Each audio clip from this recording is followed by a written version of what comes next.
Ασπρίσαι σαν τα μάρμαρα που είναι στο παράθυρι ρε η στεριανή, πούνε στο παράθυρι κάτω κοριανή, κι όμορφη σαν την Παναγιά, κι όμορφη σαν την Παναγιά, πούνε στο μοναστήρι ρε η στεριανή, πούνε στο μοναστήρι κάτω κοριανή.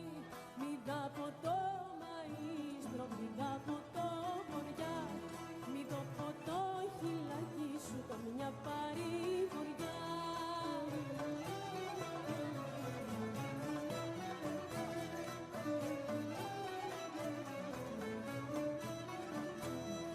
Τα μάτια σου τα γάλανα, τα μάτια σου τα γάλανα, που μοιάζουν του λιμνιώνα ρε η στεριανή, που μοιάζουν του λιμνιώνα κάτω κοριανή.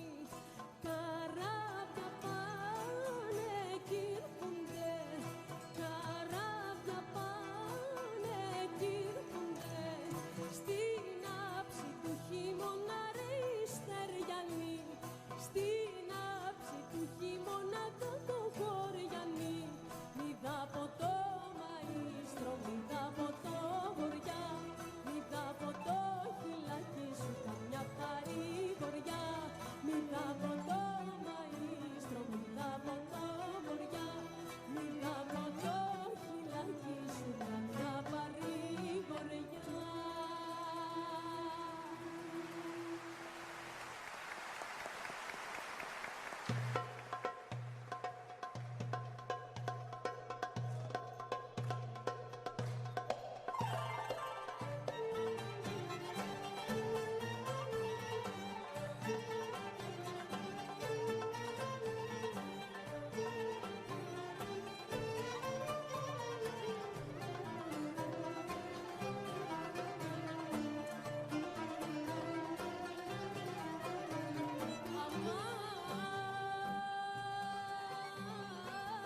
Σε καινούρια βάρκα πήγα, σε καινούρια βάρκα πήγα, σε καινούρια βάρκα πήγα, και στον Άι-Γιώργη βγήκα, άιντε και στον Άι-Γιώργη βγήκα.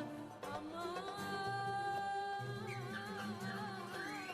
βρήκαν αυτές παλικάρια, βρήκαν αυτές παλικάρια, βρήκαν αυτές παλικάρια, που ψαρεύανε τα ψάρια, άιντε που ψαρεύανε τα ψάρια.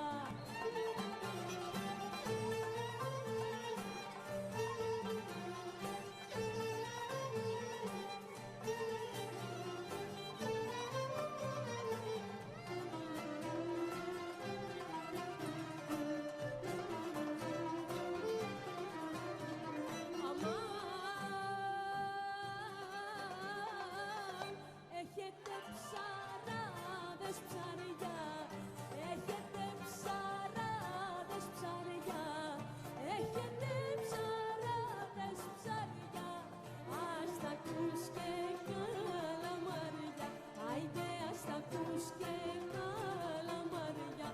Αμάν, έπαμε σαν διάλεξε τα, έπαμε σαν διάλεξε τα, έπαμε σαν διάλεξε τα, στην παλάντζα ζήγησε τα, άιντε στην παλάντζα ζήγησε τα, στην παλάντζα ζήγησε τα, άιντε στην παλάντζα ζήγησε τα.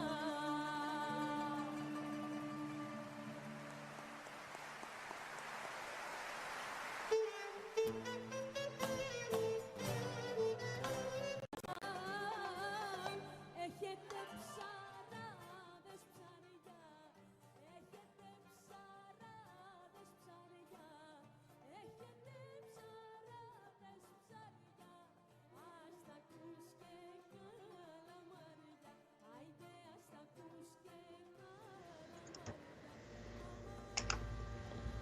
Καλά, έτοιμος. Hello and welcome to the commemoration event.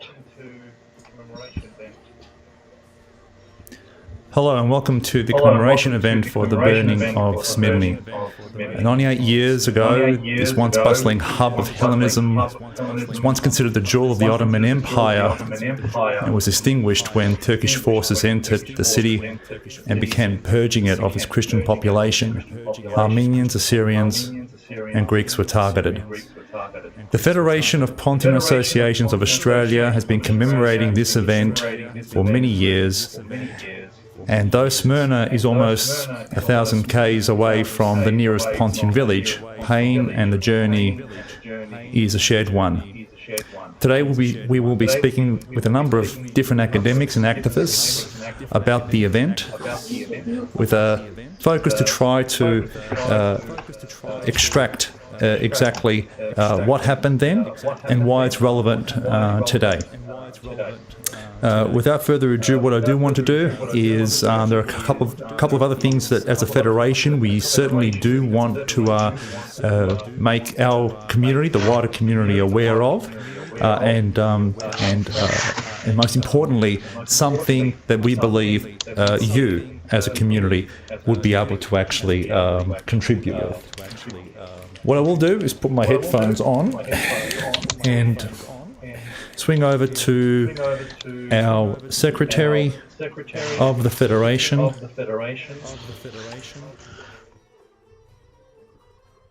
Καλησπέρα αγαπητοί φίλοι και φίλες. Γεια σου Νίκο. Νομίζω ότι έχουμε ένα μικρό προβληματάκι, Παναγιώτη, το λέμε και ζωντανά, αλλά οι ζωντανές συνδέσεις αυτά έχουν. Νομίζω ότι κάπου επαναλαμβάνεται η φωνή μας. Δεν ξέρω αν υπάρχει τέτοιο πράγμα, αλλά έτσι με ενημέρωσαν. Τέλος πάντων, εμείς θα συνεχίσουμε. Ελπίζω να μην έχουμε τέτοια προβλήματα τεχνικά. Προσπαθήσαμε να τα λύσουμε εδώ και 2-3 μέρες, να είμαστε πανέτοιμοι, αλλά οι ζωντανές αναμεταδόσεις πάντοτε έχουν τέτοια προβλήματα.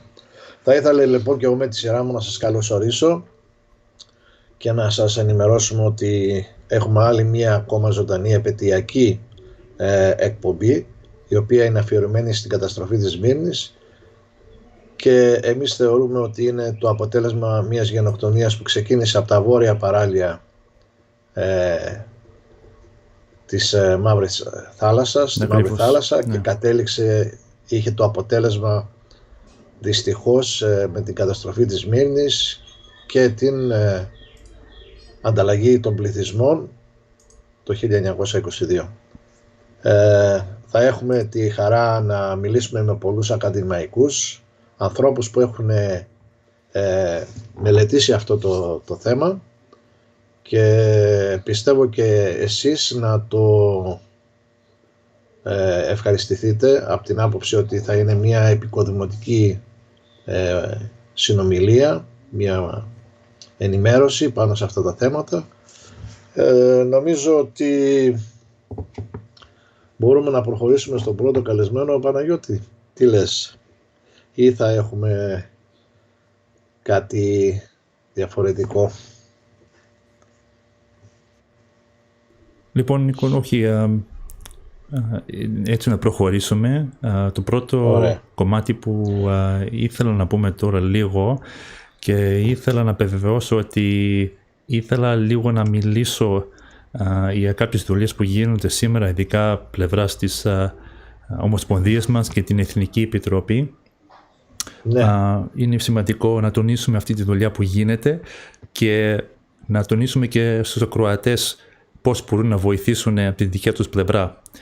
Βεβαίως, είναι πάρα πολύ σημαντικό αυτό. Νομίζω ότι όλοι πρέπει να στηρίξουμε αυτή την τριεθνή προσπάθεια, ναι, γιατί είναι 3 έθνη που προσπαθούν όλα μαζί, και νομίζω έχουμε προχωρήσει σε ένα αρκετά σημαντικό και έτσι καλό σημείο. Βρισκόμαστε στον σωστό δρόμο, ενωμένοι και οι 3 μαζί μπορούμε να καταφέρουμε πολλά. Ο λόγος σε σένα, Παναγιώτη. Λοιπόν, πρώτον, Νίκο, έχεις ακούσει άμα το τεχνικό πρόβλημα έχει λυθεί? Όχι, δεν ξανά με ενημερώσανε, οπότε φαντάζομαι ότι δεν υπάρχει το πρόβλημα, θα έχει λυθεί. Οκ, έγινε. Λοιπόν, για να πούμε λίγο σε μια ισοσελίδα και να προσπαθήσω τώρα να αλλάξω την οθόνη λίγο για να δούμε κάτι.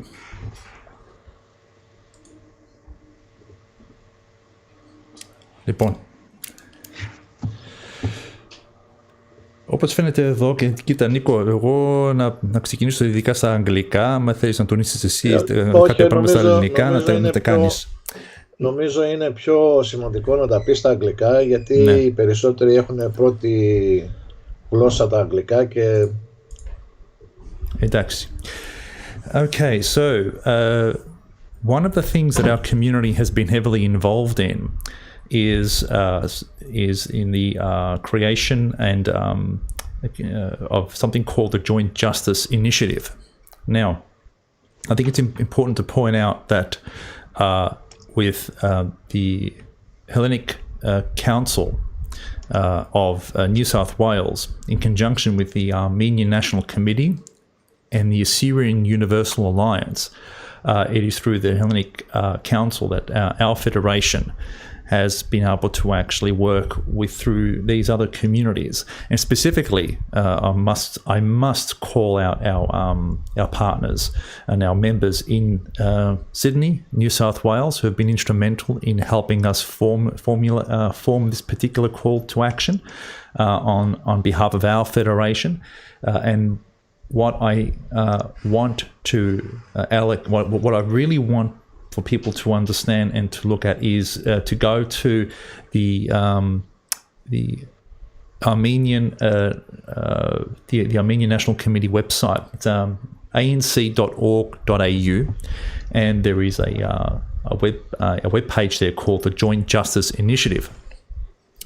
Now, what I want to highlight to everybody who's on the call right now is that at this on this website, the Joint Justice Initiative goes through an explanation as to what its purpose is. And our purpose is very, very, very simple, but very, very important. And that is to get as many senators as possible to sign up a call to action for the recognition of the genocide. So I think it's important to note that what we're looking at here, is an initiative to get the senators to support the recognition of the genocide. And the great thing about this website here, and let me just transfer back there to show you, is that depending on which state you live in, so for argument's sake, for those of us in Victoria, we'll click on there and it will show you the number of senators from that particular state who have yet to sign the initiative. There is a very simple way, so all the contact details of those senators are there. There is a script, if you wish, you can follow. Otherwise, by all means, use your own initiative in order to be able to do that, and give them a call. And we really, really need our community to get behind this. We really need every single senator in the Senate to sign up to this. Now, there's been a great response thus far. A number of senators as well as lower house reps have already signed the initiative. I think that we've probably hit number 30 or 40, I'm not entirely sure. Every few days we get a new announcement by a senator or a lower house MP who's actually signed that up. But this, in order for us to be able to get enough support behind our goal to get recognition, this initiative is proving to be very, very effective. So, depending on what state you live in, Western Australia for argument's sake, grab the phone. These senators represent you. They represent who regardless of which part of Western Australia, which part of the state you live in, there are 12 senators per state. Every single one of them needs to have us reaching out to them and asking them to support us. So we will be coming back to this website periodically throughout today's event. Today's event is not only about remembering what happened in Sydney, why it's relevant today, but also what it is that we as Australians can do about it. And what we can basically do to garner recognition for the genocide. Νίκο, έχεις και τίποτα άλλο να συμπληρώσεις στα ελληνικά? Νομίζω τα είπες όλα. Πρέπει όλοι να προσπαθήσουμε να βοηθήσουμε αυτήν την μεγάλη προσπάθεια που γίνεται, να φέρουμε όλους τους γερουσιαστές και να τους φέρουμε κοντά μας και να μπορέσουμε να τους πείσουμε για τον λόγο που γίνεται αυτή η προσπάθεια, έτσι, αυτή η συνεργασία. Είναι ένα μνημόνιο συνεργασίας μεταξύ Αρμενίων, Ασσυρίων και Ελλήνων, έτσι, και αυτό μάλιστα έγινε στις 25 Φεβρουαρίου.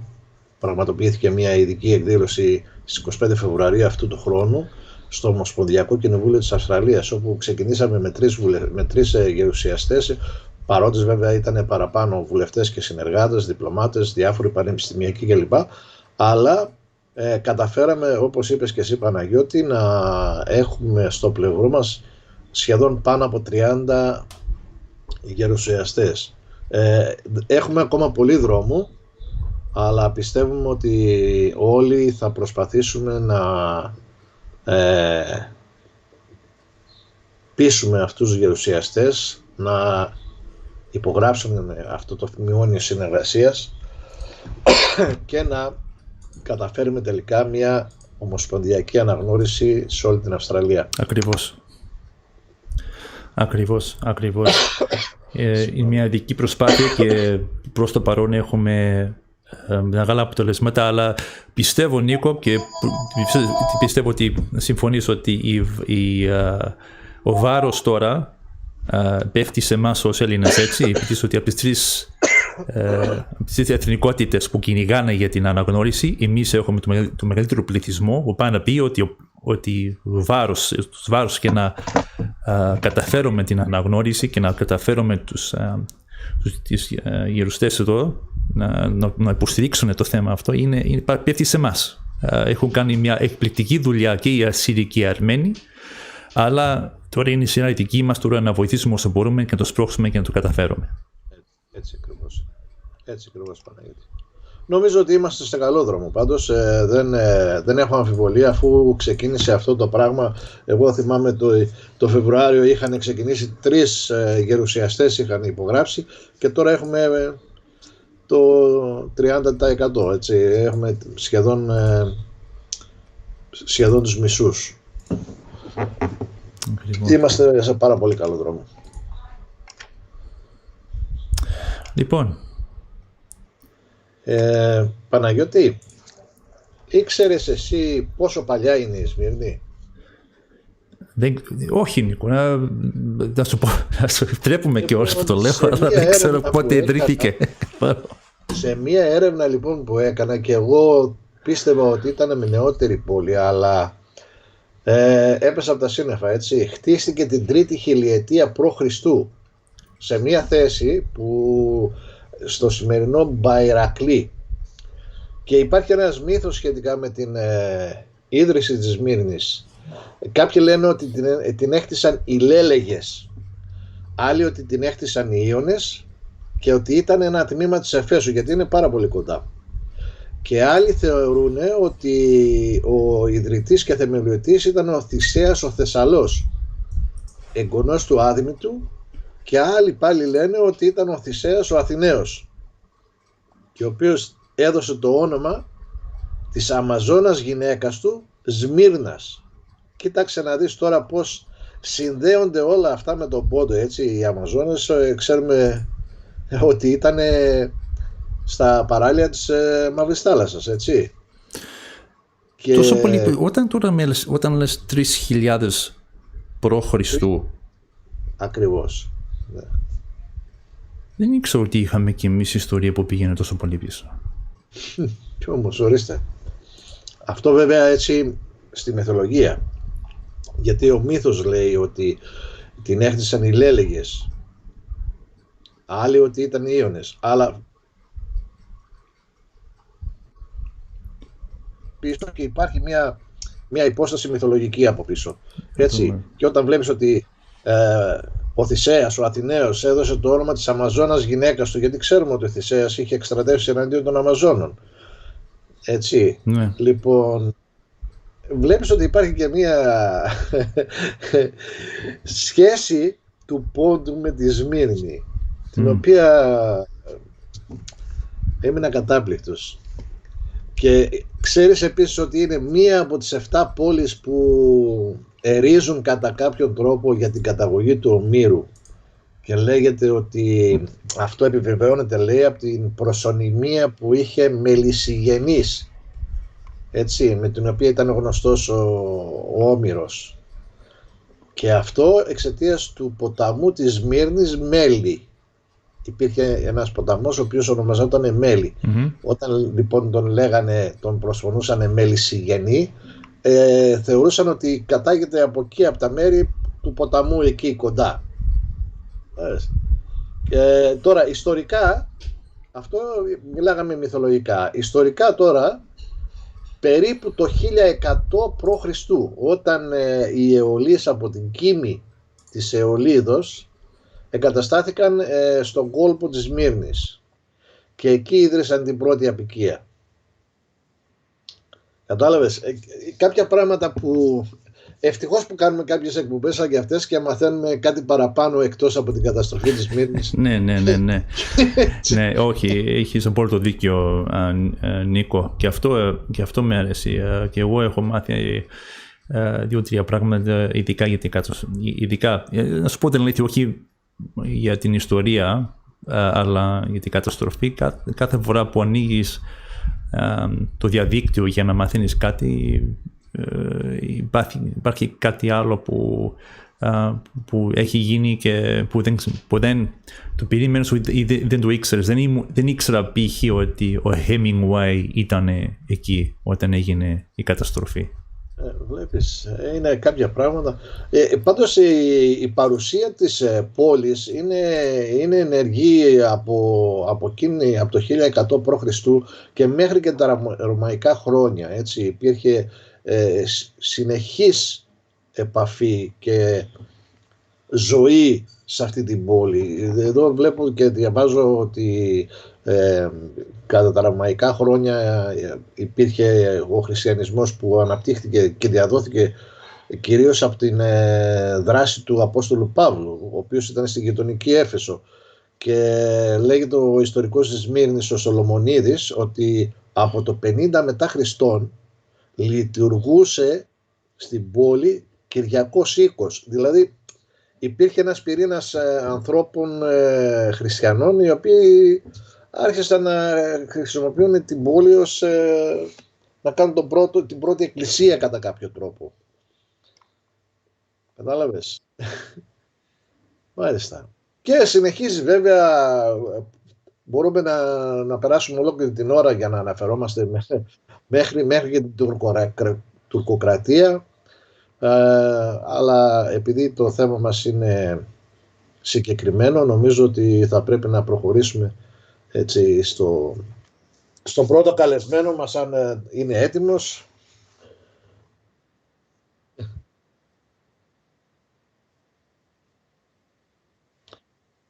Ναι.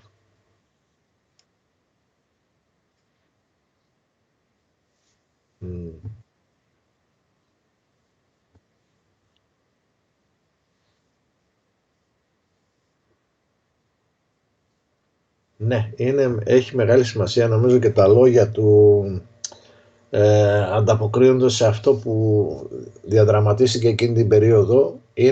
Είναι μεταγενέστερο της καταστροφής της Σμύρνης, περίπου νομίζω 10 χρόνια μετά γράφτηκε, αλλά φαντάσου ότι πόσο πολύ μεγάλη,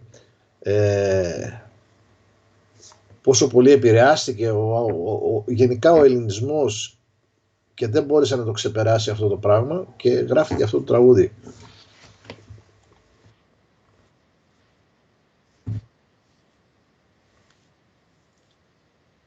Ναι, ναι.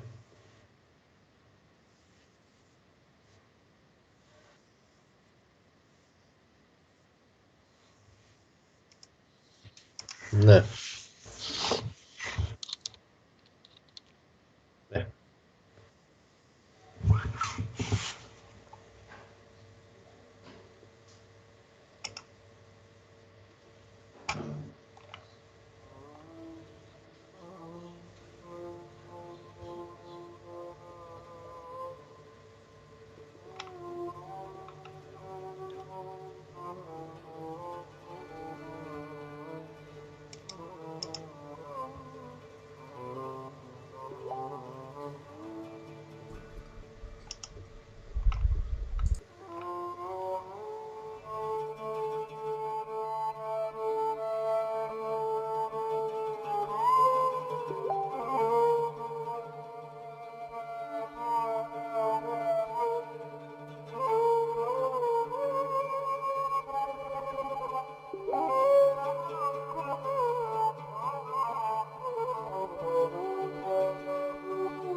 Όταν γεννιέται ο άνθρωπος, ένας καημός γεννιέται.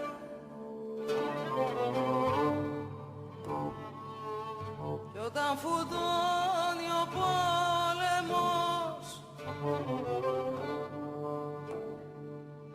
το αίμα δεν μετριέται.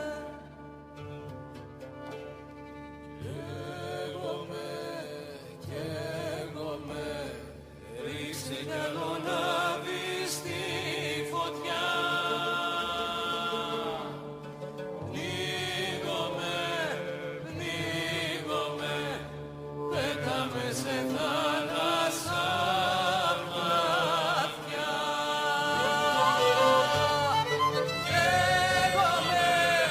Καίγομαι, ρίξε κι άλλο λάβει στη φωτιά.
σου που τα χάσα βαγγέλιο τη μαχαιριά που μου δωκές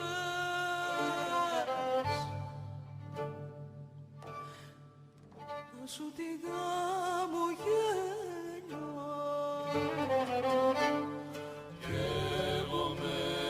Καίγομαι, ρίξε κι άλλο λάδι στη φωτιά.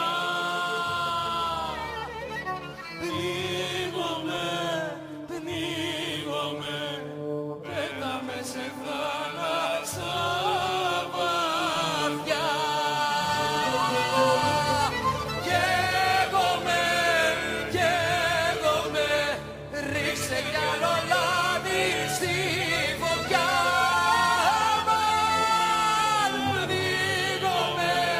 Πνίγομαι, πέταμε σε θάλασσα βαθιά.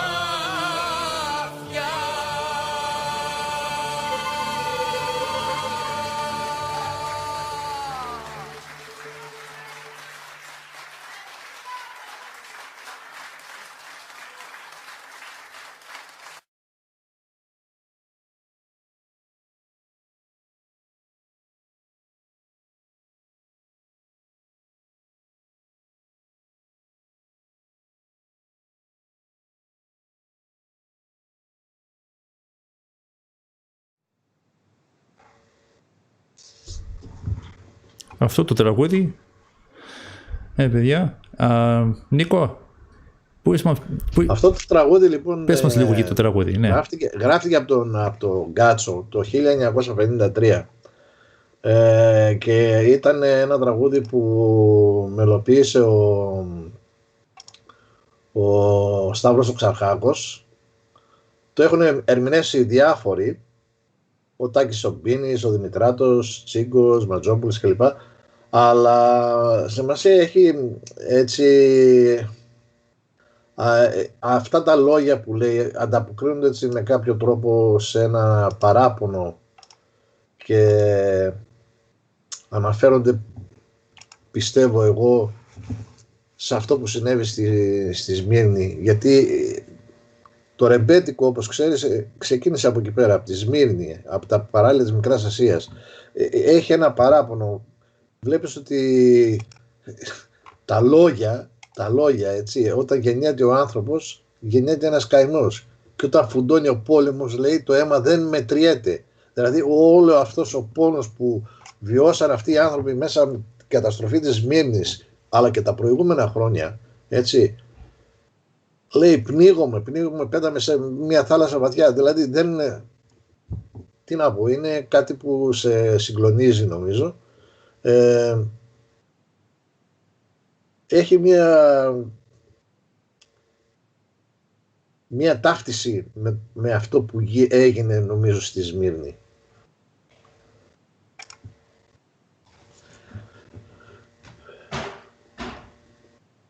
Μιλάω όχι, ταύτιση. Όχι, εμείς ακούμε. Αυτά έχω να πω εγώ, δεν είναι κάτι, ούτε ειδικός είμαι, αλλά έτσι το αισθάνομαι εγώ, όποτε το άκουγα, το μυαλό μου πήγαινε εκεί πέρα, στην καταστροφή της Σμύρνης.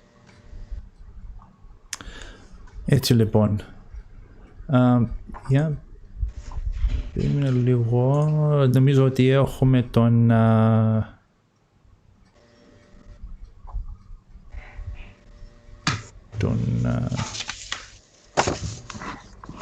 κύριο Παναγιώτη, τον Dr. Παναγιώτη Διαμάντη μαζί μας, αλλά για περιμένε για να το βάζω μέσα.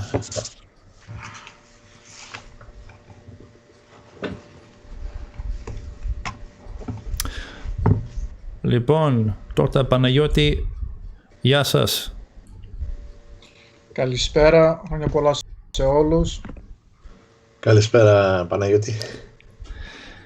Λοιπόν, ελπίζω να είστε όλοι καλά, ειδικά αυτή τη δύσκολη εποχή, και συγχαίρω σαν Παναγιώτη, σαν άτομο, την πρωτοβουλία σας σήμερα σαν Ομοσπονδία Ποντιακών Σωματείων Αυστραλίας να τιμήσουμε αυτή την πολύ μαύρη, πολύ θλιβερή επέτειος του ολοκαυτώματος της Σμύρνης, και χρησιμοποιώ επίτηδες αυτή τη λέξη ολοκαύτωμα, γιατί έτσι με αυτή τη λέξη αναφέρθηκε και ο τύπος της εποχής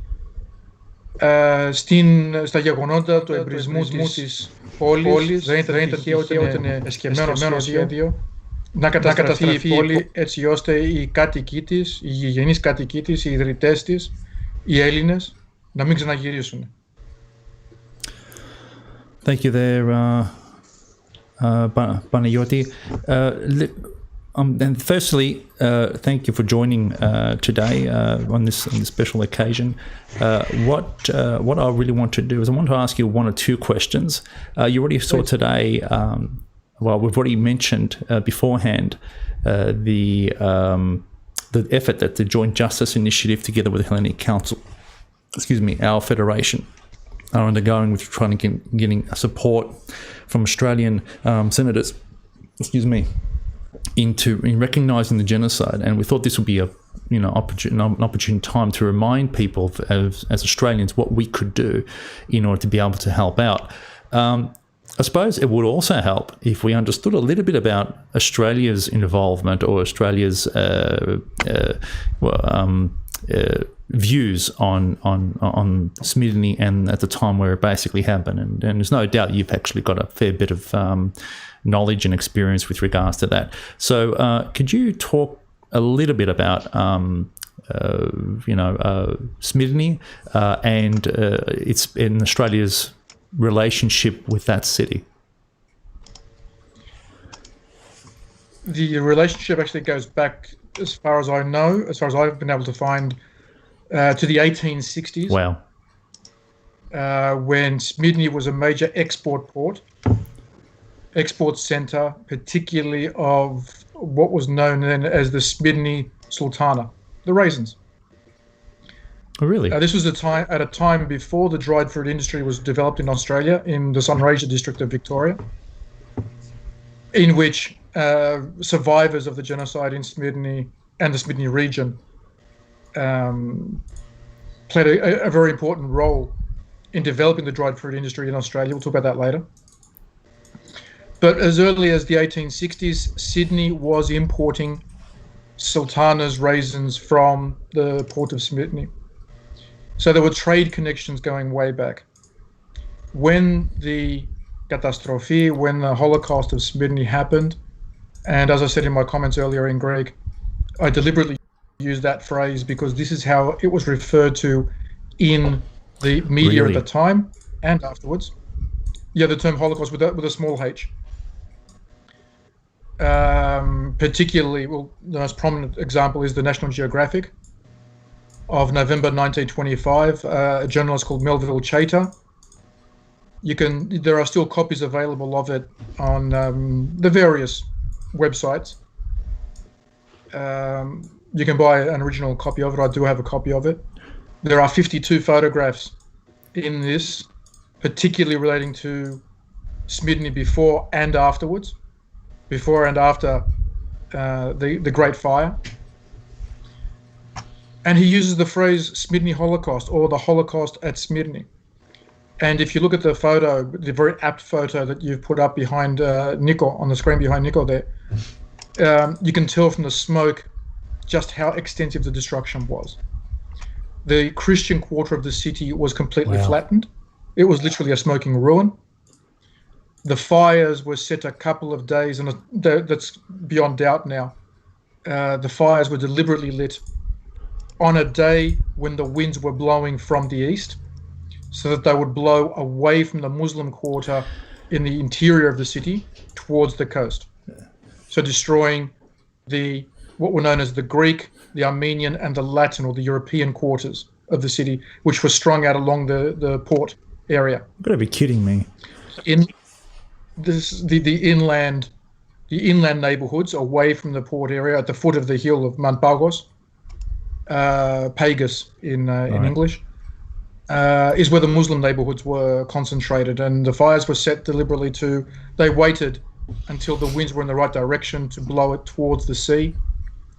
The fires, despite the propaganda of certain apologists, the fires did not begin when the Greek army evacuated the city.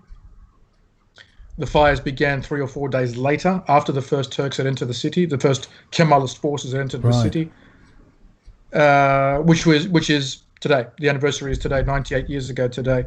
Now, to come back to your original question about Australia, you really need to look at two main sources. One, of course, is the newspapers of the time. We're talking about in an age before television, really before radio has really started to take off. So newspapers were the main source of communication. Yeah. The Smyrni fire, the Holocaust at Smyrni, was front page news for a week in Australia. In all the papers, in the Argus of Melbourne, the Sydney Morning Herald, all major newspapers had the events, day by day accounts going for over a week consistently on the front page. Anybody that knows anything about the media or follows the media at all understands that this is a major story. Smyrni was an international city. It wasn't just because it was the apex of a decade-long policy plan to eradicate all non-Turkish presence in Anatolia. So beyond the recording by particularly British, there were a few Australians there in Smyrni at the time as well, but particularly British journalists. The most striking example that I can think of actually an Anglican reverend who was the rector, the parish priest of the Anglican Church in Smyrni, Reverend Charles Dobson. He was actually a Kiwi. Right. That through various coincidences ended up in Smyrni. He was actually there during the fire. Wow. So his diary, which has now been published by his granddaughter, Joanna Hislop, who's based in England, is a very powerful account by someone who really had no direct connection with any of the forces fighting at the time. He was writing as a man of the cloth, a man of religion, talking about how Armenians and Greeks were being systematically hunted through the streets. Anybody suspected of being Armenian was simply shot on the spot. Wow. And if you Google Charles Dobson, the name Dobson, you will find his some publications by his granddaughter, by Joanna Hislop, of his diaries. He died a very young man. He was only in his 40s when he died, but he did have time to write his experiences. And out of all this media, out of writings by men like Dobson, by, of course, the Chater's National Geographic article, we then had a massive relief effort start. And this is particularly well documented by Peter Stanley and Viken Babkenyan's book, Armenia, Australia and the Great War. There's an entire chapter dedicated to the Smyrni time, the Smyrni section of the genocide. How big a story, how big an issue was it? In 1922 alone, okay, so just in that calendar year, which basically means between September and December of 1922, Australia sent $100,000 worth of aid. Back then? In 4 months. $1922. A lot of money in those days. $100,000. $100,000 worth of aid. Okay. That's amazing. So in today's terms, we're talking 7 figures. Wow. When you factor in a century of inflation, currency changes, manipulations, etc., you're talking about 7 figures. Somewhere north of $10 million in modern terms. So, an economist can, or an actuary can correct me on that. We're effectively talking about, I want to paint a picture chronologically now. So up until this all happened. This started on the 8th of September, right? Isn't that when the Kemalist forces were 8th to 9th. 8th and 9th of September is when the first Kemalist units, the cavalry, the Tsets, as we call them in Greek, which is actually a Turkish word, but we don't like to say that. Fair enough. So they arrive at the city, right? The city. They enter the city, and I've read, and again, I've read that officially they were under strict orders not to pillage and not to burn and what have you, right? That's what it looks like, because they didn't until the winds shifted. So when that happened, so when did the fire begin on the 13th? The fire began on the 13th. So it's a good 5 days. So I heard that the soldiers started raping and pillaging and killing from the 8th and the 9th. I think we've got a video coming up later on the Metropoliti Chrysostomos, who I think during that time was killed, quartered to some horrible death from what I've read. He was literally torn apart alive. He was ripped to pieces alive. Okay. All right. We've got to remember that we're dealing with 2 different calendars as well. That's him. Sorry, 3 different calendars. Yeah. Okay. So one, we're dealing with the old Julian calendar, which the Greek Church and Greece, the Greek world at that time, was still using. We're dealing with the modern Gregorian calendar. Right. Yeah. The one we use today. And we're dealing with the old Ottoman/Islamic calendar. So some of these dates tend to shift around a bit. Right. So you'll see on a lot of Greek websites that at the end of August is when Saint Chrysostomos of Smyrni was martyred. But by the Gregorian calendar, by the one we use today, it's actually the middle of September. So it's about 2 weeks later. Right. So the timeline can be a bit messy. But what is broadly accepted is that the Kemalist troops moved in some sort of order. Yeah. They took control of the city. The final Greek army units had evacuated a few hours earlier. Right. The Ikiti, the commissioner, Ipatos Armostis, της Smyrnis, ο Steriadis, had been evacuated by the British to Constantinople, and from there he sailed to France into exile. He was later sentenced to death in absentia for his role in the whole catastrophe. Right. So the city, it was completely under control of Kemal's forces when the fire started. When the massacre, when the looting, the destruction started, the city was completely in their control. Okay. This is beyond doubt, beyond question. There are too many sources that agree on this point.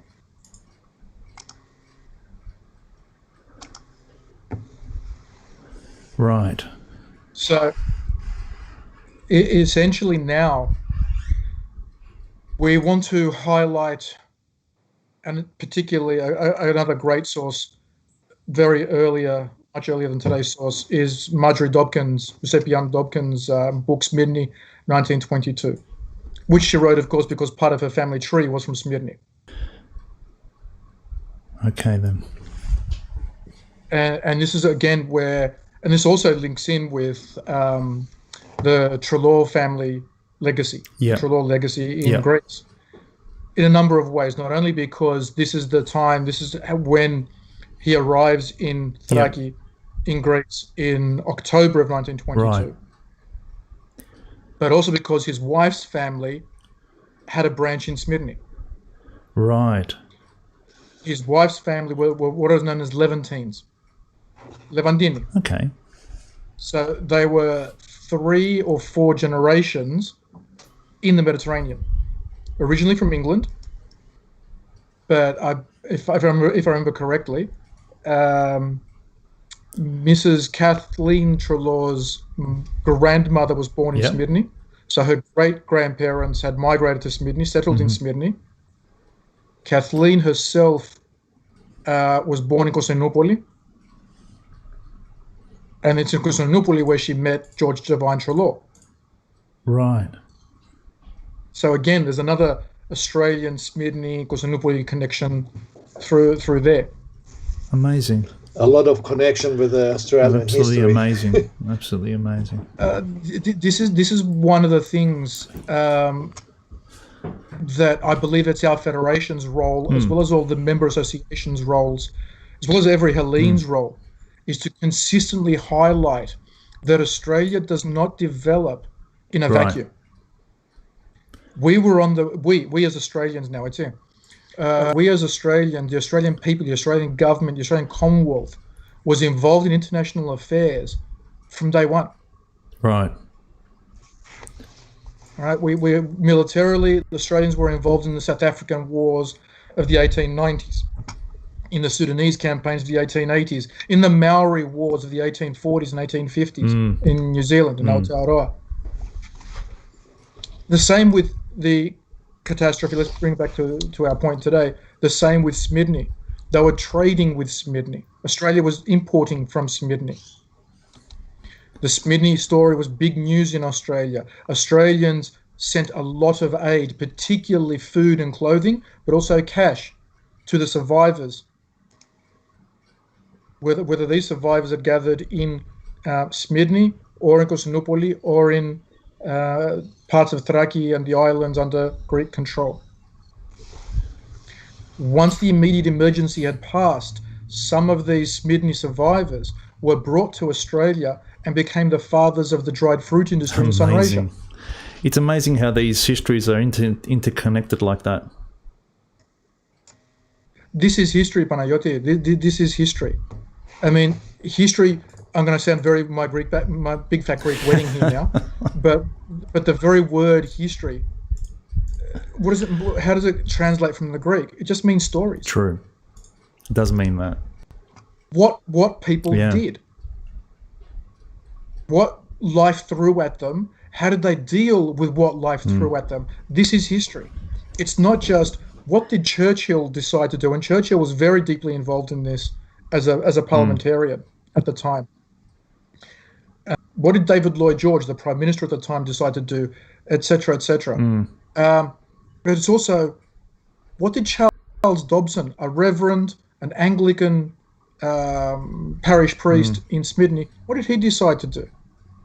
Why did he decide to risk his life to save a young Armenian man and to hide him in the church when he knew that outside the Tzetes, the Kemalists, were hunting down anybody that looked Armenian? So he was risking his own life, literally.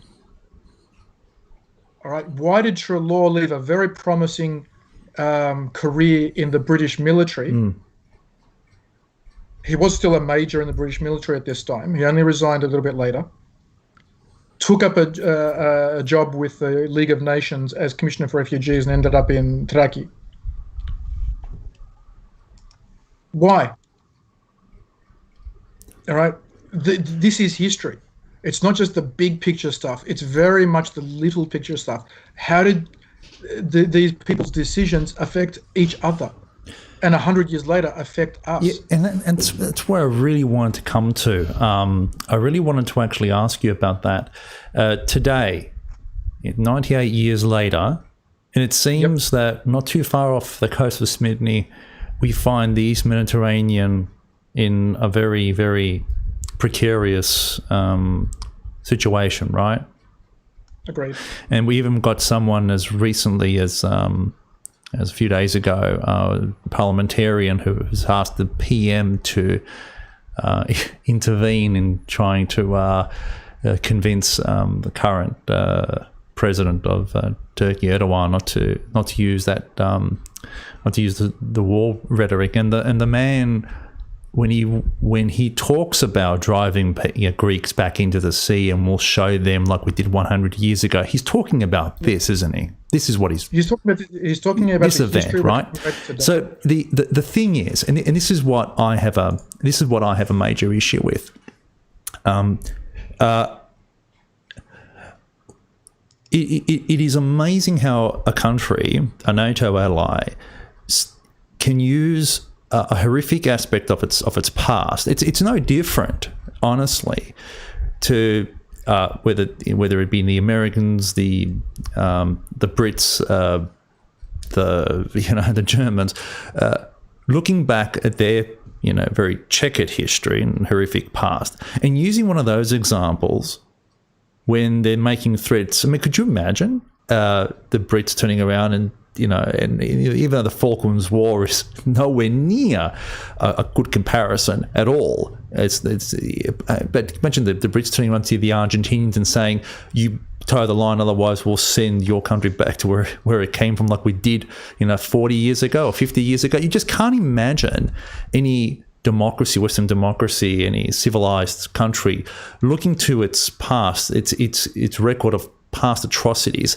and using that as a tool, as a moment of glorification. I can't even imagine many, and the fact that they do it and they've been doing it for years, I find that.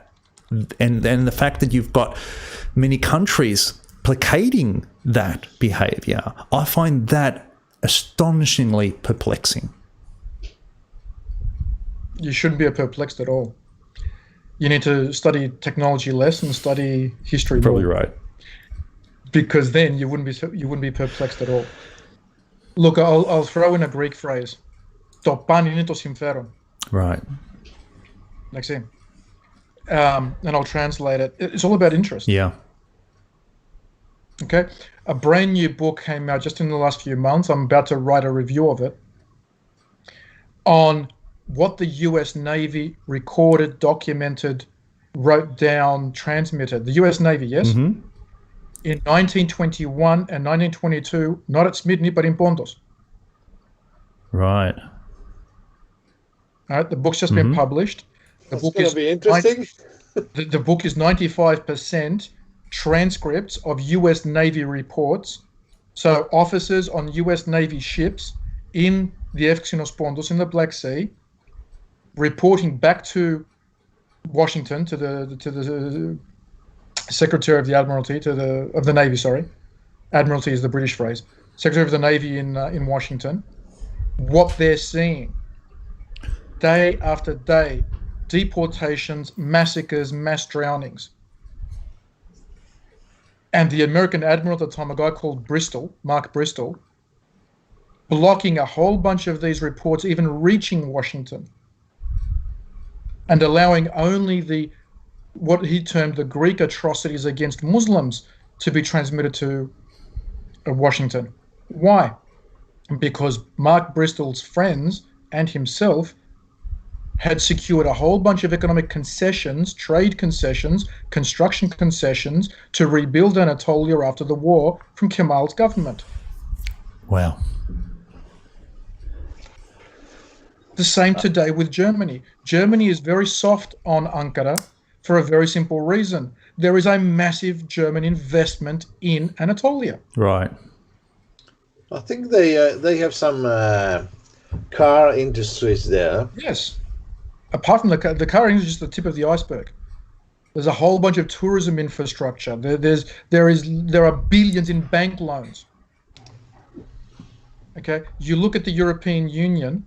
Which countries in the European Union today are soft on Ankara, and look at how much each of those countries has invested in the country, and you'll see that the ones that are softest on Ankara are the ones that have the highest level of investment in the country. Unbelievable. But this is where this issue of the AOZ, of the exclusive economic zone, right, which is what they're arguing about now. Yeah. And the international law is completely on the Greek and the Cypriot side. Let's be absolutely clear about that. Yeah. You can go to any treaty you wish. The waters that Ankara is now claiming as the Mavi Vatan, the Ghalazia Patrita, the blue homeland, belongs to Greece and Cyprus. I think under international law. Now, where does this impact Australia? That if Ankara's arguments that islands do not have exclusive economic zones, do not have EEZ, AOZ, as we say in Greece. Okay? If their argument succeeds to be ratified, to be accepted by the world, Australia will lose half its exclusive economic zone. Think about it. Yeah, well, Australia is a big island, huh? Not only is Australia a big island, Nico, it's also the islands off Australia. Yes, absolutely. Absolutely. So think about from, okay, you guys from Melbourne, and it's okay, you've got the Bass Strait, and then you've got Tasmania, so that's not a big deal. But what about, what's between Tasmania and Antarctica, which is Australian territory? Yeah. It's my solution for a certain social problem. It's where I would dump all our hardcore criminals. A place called Macquarie Island.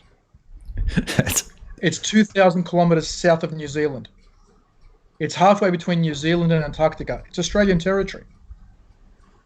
So all the waters around it for 200 nautical miles is Australian territory. Let's go to the Indian Ocean, which is more important.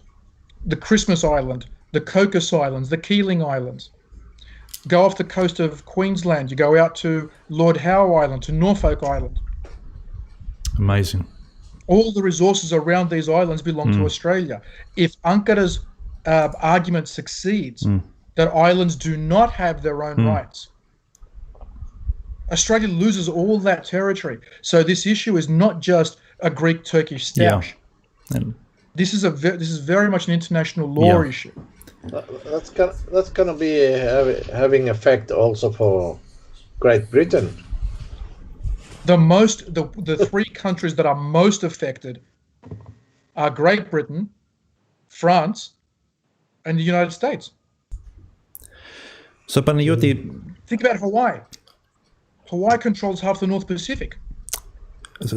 so what I wanted to ask you, because I know we could talk about this for a while, but we can. With the 1 minute we've probably got left before I galesi Sinadar for Terry Stavridis to jump on board. I wanted to basically ask you what as Australian Greeks, and I suppose this goes out to any Greek from the diaspora. Well, so let's say as Australian Greeks, what should we be doing now in order to be able to either help Greece with its current situation and or get this genocide recognised in Parliament?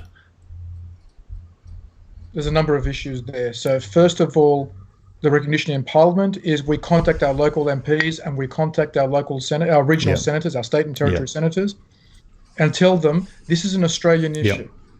This is recognising Australian history, because we have Australians who witnessed the Anzac prisoners of war. We have Australians who rescued physically. We have Australians who participated through donations from all over the country, not just Sydney or Melbourne, from all over the country. Okay, and that's a whole story by itself. So this is very much an Australian issue. How can we help Greece? Is by making very clear to the same politicians, but also to their staffers, to bureaucrats, to the media, to anybody that will listen, whether it's a local councillor or the Prime Minister himself, who has a very big Greek community in his electorate. We have to actually really, really up our game when it comes to advocating, don't we? We really do. That this issue is not just a Greek-Turkish stoush. This is an issue of international law, and if Ankara gets its way, Australia will lose substantially. It'd be a domino effect, wouldn't it? The domino effect. Agreed. That if their arguments gain precedence in law, Australia will be one of the biggest losers. Okay. Well, Panayoti, as always, thank you so much for joining. Thank you for the invitation. Thank you, Παναγιώτη. Άσε καλά. Και εσείς, παιδιά, καλή συνέχεια και καλή συνέχεια με το keep πρόγραμμα. keep safe there in Sydney, okay? We will. Thank you. Να είστε καλά. See you. Γεια σου, Παναγιώτη. Έλα, Νίκο. Ενδιαφέροντα πράγματα που δεν ήτανε. Παναγιώτη, είδες, μαθαίνουμε αρκετά πράγματα.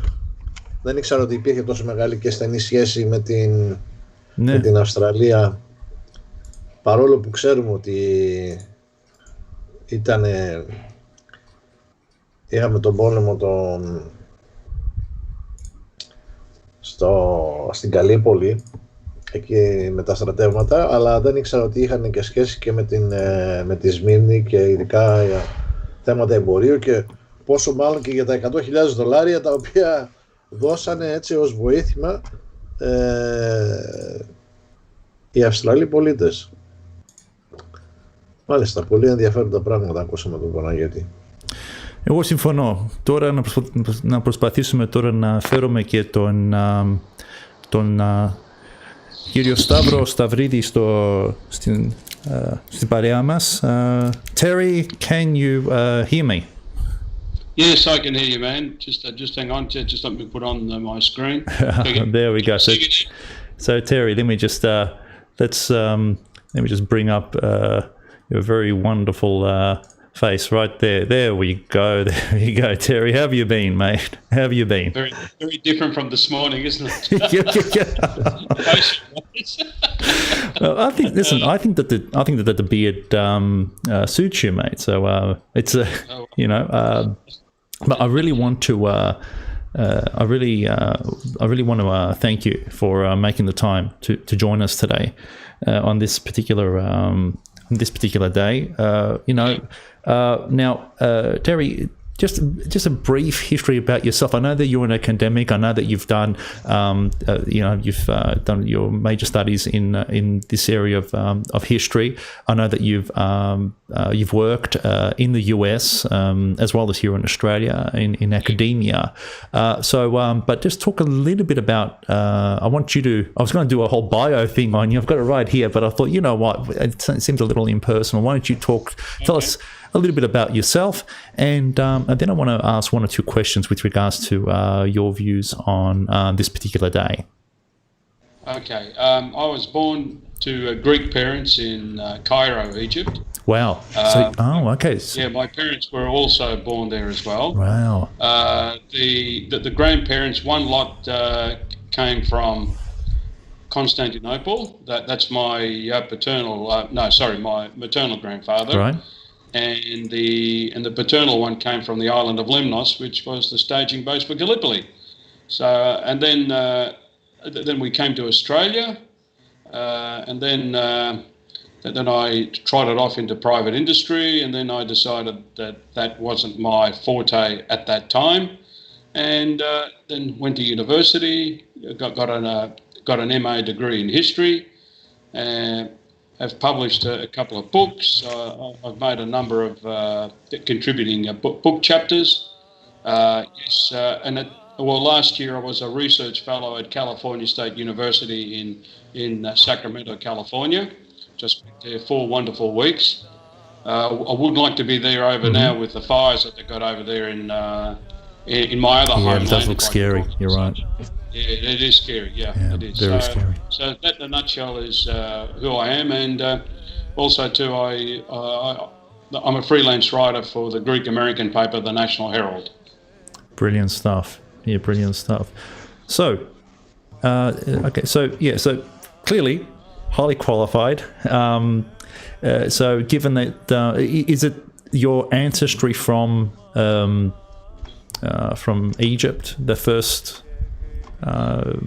Well, my parents were born in Egypt, like me. Yeah.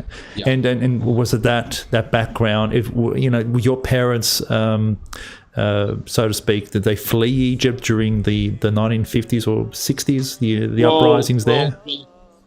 Well, the thing is, my father actually loved Egypt. He didn't want to leave. It was my mother that kept pushing him, because she had some of her siblings already over here. He said. Yeah. So that's why we came. Otherwise, who knows where we might have gone to the States. We could have gone to Brazil. Who knows? Argentina. No one knows. Yeah. And so what sparked your interest in history, Ottoman history, or specifically because you've done a fair bit of research on the Greek genocide and that period of time in Greek or Ottoman history. What sparked it? Well, it's really interesting. I remember as a young kid, particularly my mother would say about Armenians being thrown off balconies in Cairo, Egypt, and that sort of like sparked my interest. And also too, apparently where I was growing up in Cairo as a very young child, I predominantly grew up in an Armenian Jewish quarter of the city. Really? So I suppose that's it. And then, of course, my dad fighting in World War II at El Alamein, which was one of the great battles of North Africa, which had a decisive thing in rolling back the Nazis in that part of the world. So I suppose all these influences played their part. But what really sparked my interest more so than anything else, that was the beginning. But what really lit the fuse to move forward was when I was an undergraduate student at Deakin University, we did a course subject called European Diplomacy from the Concert of Europe from 1815 to 1914. And we had 1 week we did completely on the Greek War of Independence. And that, for some unknown reason, that just sort of resonated with me. And I ran with it ever since. Okay. So that's my background. Right, so pretty colourful, pretty interesting.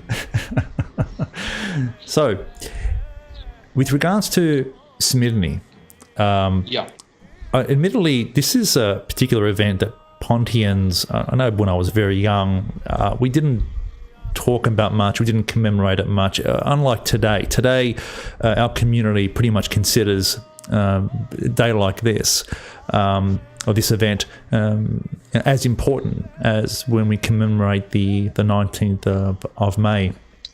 It's just seen a huge progression of interest and effort made by Pontian communities throughout the world on this, and I think that it has a lot to do with some discussion on Greek genocide, Pontian genocide, and all that have, but also the extra level of work that's coming out and materials coming out specifically on the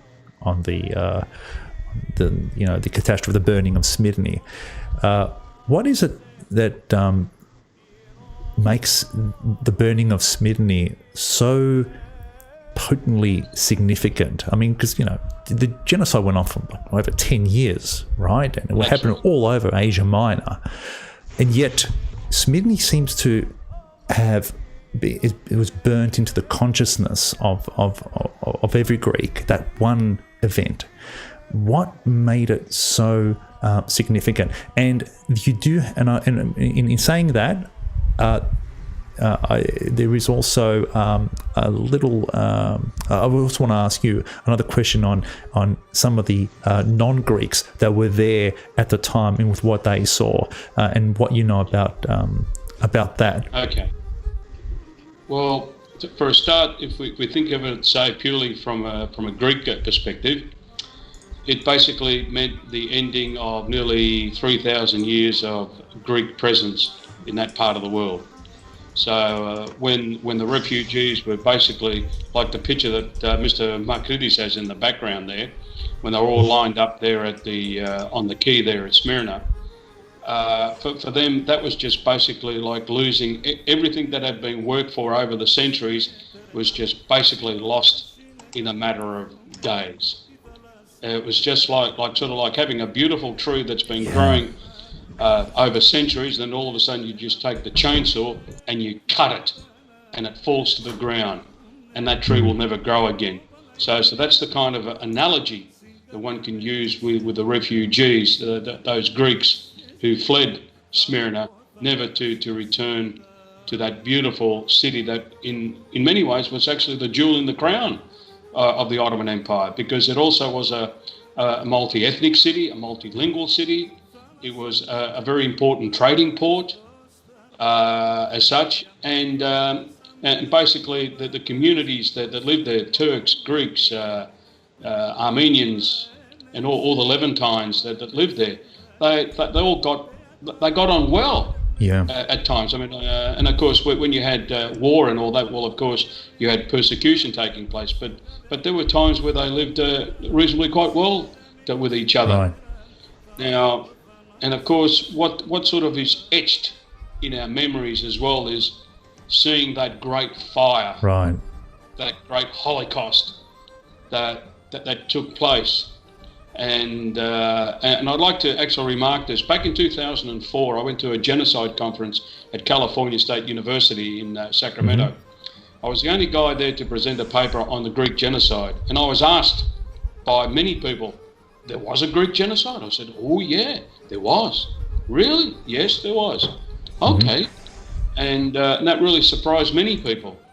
And of course, what I explained to them was that nearly over hundreds of thousands of Greeks that lived on that western littoral of Asia Minor, were basically, some died, of course, and those that were fortunate enough to survive left. But I said, but the greatest crime that was committed in many ways was when you had around 15 to 20 Allied ships sitting in the harbour there, basically doing nothing to save the lives of the refugees.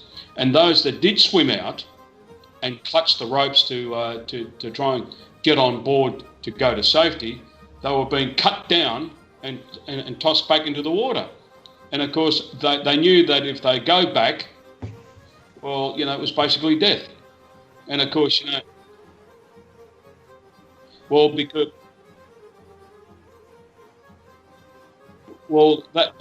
that might be a factor, but a lot of it also too is that at that stage, especially Britain, France and Italy, who were our supposed allied friends, had basically declared neutrality in the Greek-Turkish War after the return. You see, all this trouble stemmed from one very simple thing. The loss of Venizelos in the November 1920 election and the return of King Constantine to Greece as such. And of course, when the Royalists won the election, they decided very quickly to hold a plebiscite or a referendum to ask the Greek people, do you want Constantine back, yay or nay? And the overwhelming majority said yes. And of course, the Allies tried to sort of tell Greece subtly, if you bring him back, well, we're just going to cut you loose. And of course, once he came back, well, they actually cut off, credit, in other words, money. Yeah. And arms and other supplies that would have been very important to the Greek army. So basically, Greece, after December 1920 onwards, had to fight fight with its own meagre resources. So the country was really bankrupt. But by the time the conflict finished and we were kicked out of Asia Minor, the country was actually flat broke.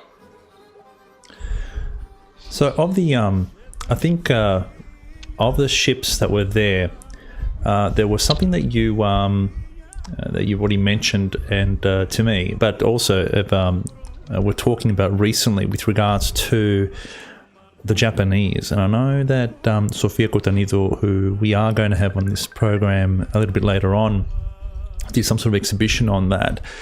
I was shocked. Honestly, I was really, really shocked. I had no idea that the Japanese had a ship there.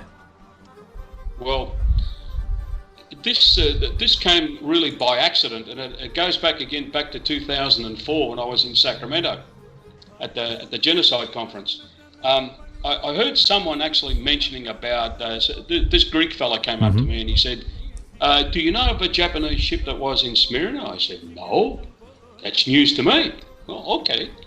So what I did was, when I came back to Melbourne, I started searching through Admiral Bristol's war diaries in the State Department collections, and I went through old newspapers of that time.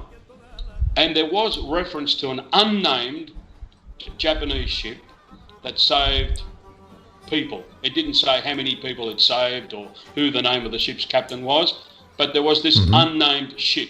Right. And even George Horton, in one of his dispatches to the State Department, mentions about an unnamed Japanese ship that did some good in saving these poor souls from Smyrna. So that sort of went by. So I wrote initially sort of an exploratory paper on my findings. And then some years back now, I can't remember exactly, was it 6, 7 years ago, 8 years ago, I forget, I actually came across the actual name of the ship. Right. and the name of the captain, who had the name of Lou, which is not a Japanese name. Lou. So I expanded that out, and I found details of this in old Greek newspapers. So that was the reference where I found the name of the ship and the name of the ship's captain. Now, but of course, this is an ongoing project, because I've posted up on my Asia Minor page called Asia Minor 1912 to 23.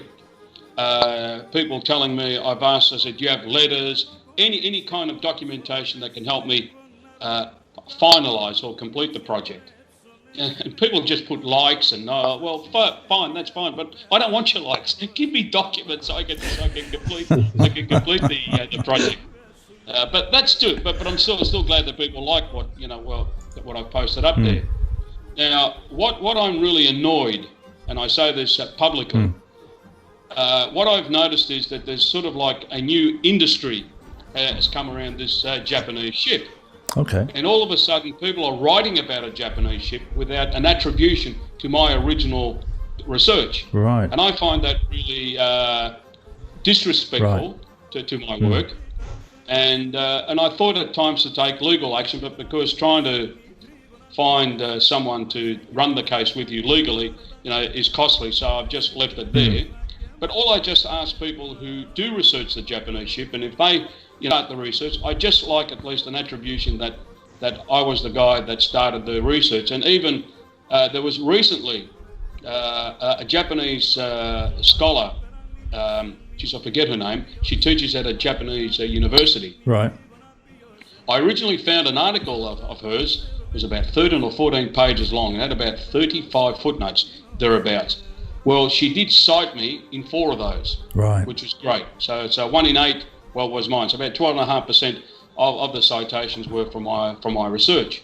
Now, I'm glad that she's taking it a step forward. But I think, I forget what time it was, recently invited to give a speech in the US. And she talked about the Japanese ship and all that without one reference to my research. And that really angered me, because the thing is that if I was using your work, Peter, or Nick's research, I would give you an acknowledgement that that I'd like to thank you for making this information available. And of course, that's one of the niceties that we supposedly have in academia, is to give an acknowledgement to previous research. Because look, it doesn't really cost you anything, does it? No. Look. At the end of the day, guys, none of us have a monopoly on wisdom or knowledge. All we're just doing is just adding another layer to that level of knowledge that we've had in the past. So we just so we've been up to stage 8. We add up to 8, 9, and so later on, other scholars, may run with it and do a better job than what we've done. I mean, this is the whole thing. It's just pushing the boundaries of knowledge further and further out. Absolutely. So, what would you say has been what was the most significant aspect of the Japanese ship? Have you found out how many lives they saved, where they took these survivors to, that they think to Pedao, Athens, for argument's sake? They took, from memory now, so don't quote me, it either was 823 or 825 Greek and Armenian refugees. Wow. And they took them to Smyrna. Now, they threw their entire cargo into the Bay of Smyrna, which was tea and china and silver, whatever it was. Very expensive cargo. And they took them to Smyrna, to Pedao. To Pedao, yeah. And of course, when they arrived there, they were, according to some reports that I've read, that they were well treated and they were shown kindness and respect by the Japanese captain. Now, according to one newspaper report, was that the Turks refused to hand over these individuals to the ship's captain, and the ship's captain said, "Well, if you do this, we will embarrass you. We'll use our High Commissioner in Constantinople," and he upped the ante in terms like that. So the Turks then said, "Okay, take them. It's off our hands." Amazing. It's amazing how many. So It's amazing how many lives were saved by people who really took a risk, especially for strangers, right? For not even a fellow Greek. He's just someone just saw the travesty of what was happening and said, we have to do something about it. It is an amazing story. It's a great piece of history that you unearthed. I think that we should start talking about it a little more. I think we talk a fair bit about the catastrophe as to what happened, but I don't think we discuss the heroism that occurs during that time and the people that actually they should be thanked for whatever they could do during that time. I know that we've... Παναγιώτη, συγγνώμη Δράκη. You go on, Nico. Ναι. Νομίζω ότι εκτός από τον ηρωισμό πρέπει να αναδείξουμε και τον ανθρωπισμό που δείξανε, που είναι πάρα πολύ σημαντικό, διότι στη σημερινή κοινωνία μας δεν υπάρχει αυτός ο ανθρωπισμός πλέον, υπάρχει μόνο το συμφέρον και δυστυχώς πρέπει να αναδεικνύουμε και τα δύο, και τον ηρωισμό και τον ανθρωπισμό. I think that's what Mr. Makridis said is really spot on. As such, the Japanese captain showed great humanitarianism in ditching his cargo to save those people, and also too when you get George Horton praising an unnamed ship and an unnamed captain, that in itself is very significant as such. And of course, I take probably the greatest quote from George Horton when in one of his last dispatches, I think it may have been either his last or second last dispatch from Smyrna to the State Department, when he said, the greatest thing that I took away from him was when he saw the burning of the city and whatever, I was ashamed to be a member of the human race. That in itself is very, very telling. Amazing.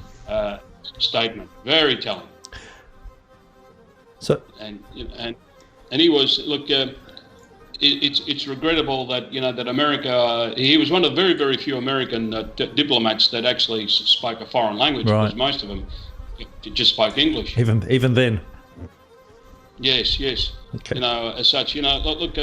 George Horton was actually at times he was the dean of the diplomatic corps. Right. In Smyrna. Yes. You see, what happened was when the Ottoman Empire was at war with the Western Allies. America never declared war against the Ottoman Empire. It just severed its relations in April 1917. So, but before that, George Horton was the dean of the diplomatic corps there.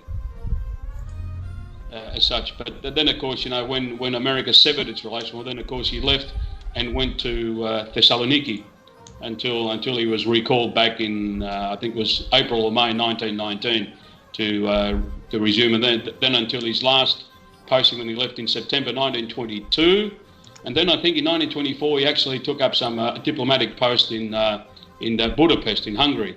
After that, I'm not certain what his future was, what he did and all that.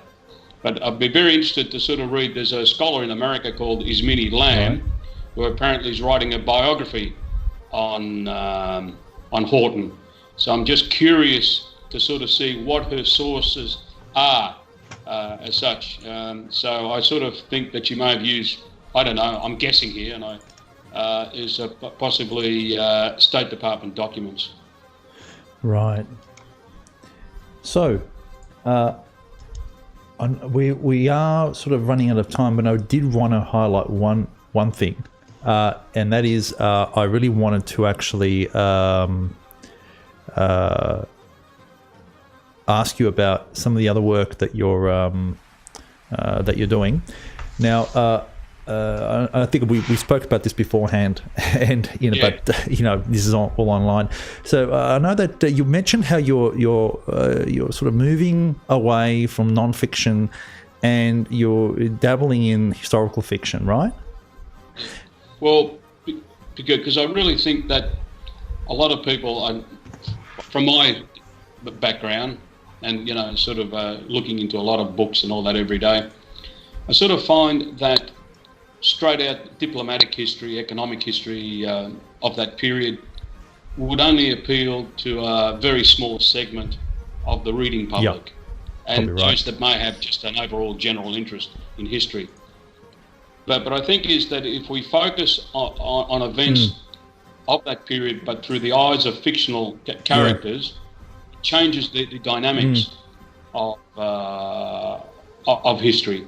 Because even though you have, fictional characters, but you can invent individuals to sort of describe or analyse events of a previous time through their eyes. And for example, I'd just like to give a plug here to my forthcoming book. It's called Tales from the Last Days of Anatolia, and I think I've posted up an image of it there. On the normal screen that you get on Skype. Oh, sorry. So you okay? We'll tell you what we'll do, because I really want to actually see. Here it is. So let me open this image up. Let's see if I can't open save to. You know what? Let me just save to downloads. Now let me just open that up, because I think I saw this for the first time. Now let me just go to sharing the desktop here, and bang, I think we can all see that now. Yeah, that's the book itself.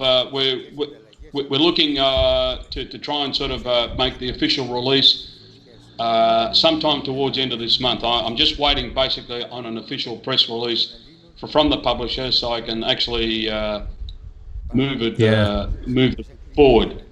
It is the way, I believe, Terry, because I tell you now, there are books that I've read on history, and I love the non-fiction stuff. I really do, but the fiction is a bit of a guilty pleasure, and I think that if you can sort of marry the two well, I think that it's almost like, as a reader, almost like having your cake and eating it as well. And I think that's the reason why it is so appealing. It also allows you to emotionally connect with the story and with the people, and if it can transport you back at that time, I think it's also another great thing. And let me ask you this: this is it a one story, a collection of stories? It's basically there's one guy who has 8 parts. There's another one 5 parts. I think there's another one 3, and then there's about half a dozen or so single stories. Right. I'll just give you an example like that. A friend of mine has written a book about a Greek journalist. They translated the book, and so I've changed his name and basically fictionalized what I thought would be 1 or 2 part series to this for publication. Is now turned out into a 12-part series on this fictional journalist. And I even gone so far as to writing about the trial of the 6, the royalists who got shot for the Asia Minor catastrophe, and also wrote one piece especially on the trial of Prince Andrew, the father of Prince Philip. Right. Through the eyes of this fictional journalist. So anyway, so there's more to come. Fantastic. Well, we really can't wait. You're going to keep us informed of this, right? And we'll just make sure we'll inform the rest of the community regarding the coming out of this particular book, and we wait with great anticipation there, Terry. Thank you very much for the opportunity. No, it's our pleasure, and anything that sheds light onto this time and what happened there, and anything that could just move people enough to care about what happened then in order to do something about it today. Like and as I was saying to Panayotis Diamandi beforehand. It surprises me. I mean, it surprises me that today you've got a country like Turkey that not only denies the genocide, but is more than happy to mention what they did to people back then, and instead of coming across as being apologetic or shameful, they're actually quite proud of their actions.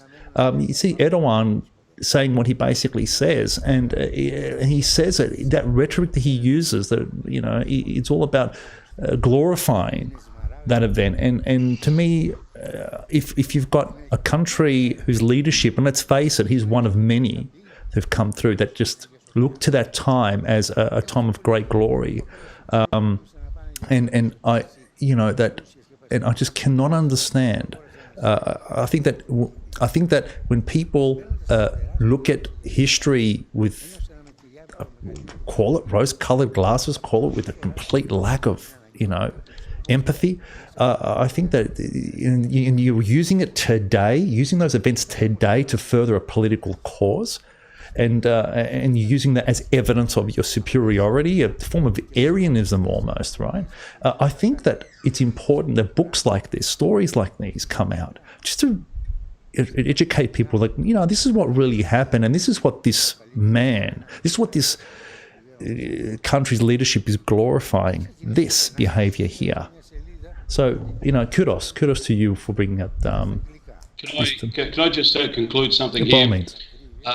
If we go back to 100 years ago, one of the things that I noticed reading Admiral Bristol's war diaries, after the Greek army had failed to occupy Angora, or Ankara as we call it nowadays,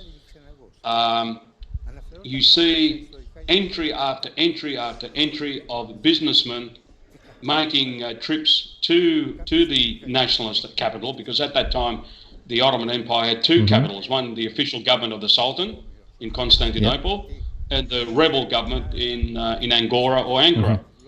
But once the Greek army had failed in its mission, and then there was that stalemate for almost 12 months, well, then you start seeing businessmen travelling along the shores of the Black Sea, and then taking 10 days to reach Angora to discuss business deals, because everyone knew that the war would end one day.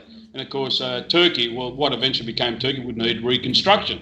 So his war diaries are replete with entry after entry of businessmen. But the one thing that needs to be spelt out also too is that even in those days, like today, oil was one of the main things. And oil had to do with Standard Oil. It had to do with the oil in northern Mesopotamia, or what is now modern day Iraq, Turkey, and so on. So oil played a very, very important part even in those days for the expanding industry that was taking place after World War One. So, and of course today we see energy is at the heart of this sort of struggle between Greece and Turkey over the energy resources of the Eastern Mediterranean. But Greece has a legal right to have a continental shelf around its islands, because it's in the law of the international sea. And basically, I mean, for Greece to for Turkey to say, we need to go to the International Court of Justice to resolve it. No, thank you. No, we shouldn't have to do that. What is yours, and what belongs to Turkey, that belongs to them. I don't want to see a war between Greece and Turkey. No. I don't think anyone wants to see that. Because at the end of the day, Turks and Greeks alike. Because at the end of the day, both have parents. Yes. Absolutely. No parent anywhere in the world wants to bury their son or daughter over a war. Absolutely. I don't think anybody, and especially, but I think what I find most passionate, I know we can talk about this forever, and I will let you have the last word. I promise I will let you have the last word. But I just had to say this. There are times where we've been pushing for recognition of genocide, been pushing for this history to be told and retold, and we've been advocating how important it is to do that. And some of the feedback I've gotten over the years is, why, Peter? Why would you care? Why? What relevance is there today for it? And then you get examples like this, right? And you say to yourself, well, do you see how important it is that you cannot forget about history? That you have to keep on reminding yourself what has transpired, what has happened, because people, especially people in power, will use their money and influence to try to rewrite it to fit their purposes, and I don't need to tell you this, but we've over many years we've discussed how American universities have been influenced and by Turkish money, and how academics have been brought up in order to rewrite history, and then you got people like yourselves, so with very limited resources standing up to that level of propaganda being perpetrated and fighting against it, and we're starting to see what the consequences are of not doing that, either not of being apathetic about things, indifferent about the past, and then allowing countries like Turkey who are pushing this revisionist version, this revisionism of history, to further their political agenda that will have real world consequences and affect the lives of Greeks today and as well as for future years to come. Well, I'd just like to add two quick points. Firstly, we need to, if we don't learn the lessons of the past, we shall repeat them again and again and again. Too true. And as a footnote to that, I have spoken with various members of federal parliament here to their staffers, and I've asked them that question about that if the Greco-Turkish war happens, what side is Australia going to take? Good question. Well, they said, well, I said, no, you have to take a stand. If you say we're going to be neutral, that's fine. But if a conflict does happen, which side are you going to take? As such, and of course they don't like the questions that I ask because, to tell you the truth, they're really ignorant because they don't really understand the history of that period. All they think about, is about Gallipoli and and all, and that sort of stuff. And and of course we do have accounts of Australian POWs seeing convoys of deportees. Now, as a final plug, anyone in Melbourne who who buys my book, I would be very honoured to personally sign it for you after these damn restrictions are lifted, so we can start living again. Absolutely, Terry. They release prisoners at the moment, and then back into the barn in the night time for sleep. Well, I don't know how these book launches go or how it all transpires and so forth, but I sincerely hope if there's anything we could do on our end, I was hoping maybe we can even speak to members of the literature council here, Greek Literature Council, that might be able to help out as well. I don't know. I think that it's not just the Pontian community, but the Greek community as a whole should get behind this initiative because they're great. Books like these, stories like these are great. And you know what? Stories like this type is it's an art, and art begets art. And I would love to see what some people would do with stories like this. Who knows? Probably a film in the making, short film at least. It'd be great. Well, as I said to you, Peter, I'm quite proud to say this, that some of the stories in this collection that's coming out can easily be made into a short TV series, and even the one which is 8 parts or 5 parts, whatever, the longer parts, that they could easily be made into a movie. I mean, if you can make a movie out of The Promise, which was an excellent movie about the Armenian genocide, I can't see why we could. I couldn't see why we couldn't make one for such an important project like this. Absolutely. Anyway, but that's into the future. Anyway, let's take one step at a time at the moment. Not a problem at all, Terry.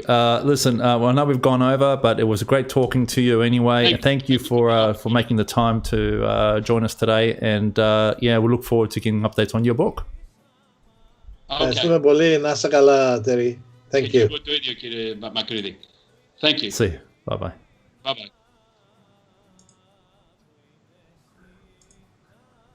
Ενδιαφέροντα πράγματα, Παναγιώτη. Νομίζω ότι άξιζε η παρουσία του κ. Σταυρίδη.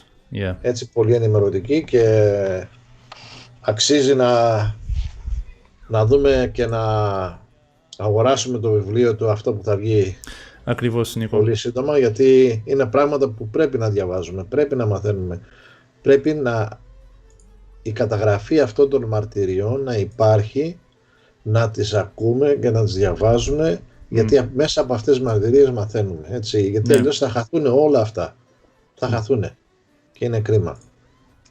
Έχεις το δίκιο. Τώρα, για να δω λίγο, γιατί να προχωρώ λίγο το πρόγραμμα, Νίκο, γιατί νομίζω ξεπεράσαμε λιγάκι το πρόγραμμα ως συνήθως, αλλά ξέρεις, με την κουβέντα παρασύρεσαι πάντοτε, και ειδικά όταν έχει ενδιαφέρον η κουβέντα, έχει αυτά τα αποτελέσματα. Λοιπόν, έλα να σου πω κάτι. Ήθελα, στην ουσία έχουμε είχαμε θέμα με τον κύριο Τσουρουτσόγλου. Ναι. Ναι. Και πες μας λίγο για αυτό, Νίκο. Λοιπόν, ο Τσουρουτσόγλου ήταν ο ένας από τους δημογέροντες ο οποίος θανατώθηκε μαζί με τον Χρυσόστομο Σμύρνης, με τον Μητροπολίτη. Είναι ένας από τους δημογέροντες, ήταν αυτός κοίταξε να δεις τώρα πως ξεχνάμε τα ονόματα.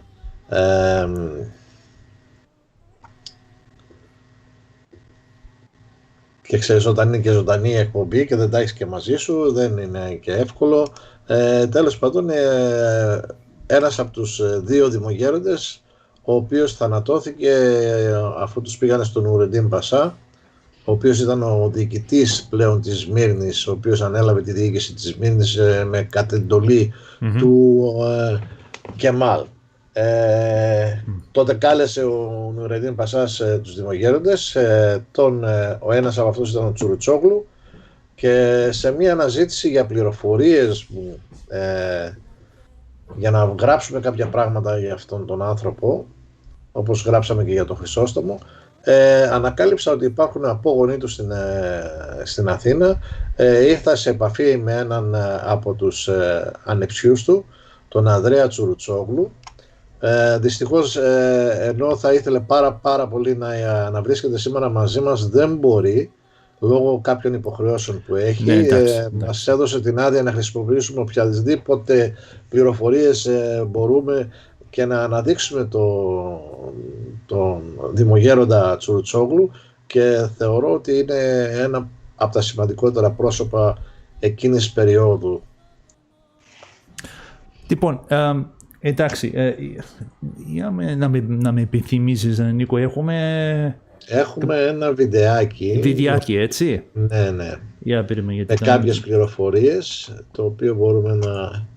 Έχουμε, εδώ είναι, νομίζω το έχουμε βρει, Νίκο, για περίμενε λίγο.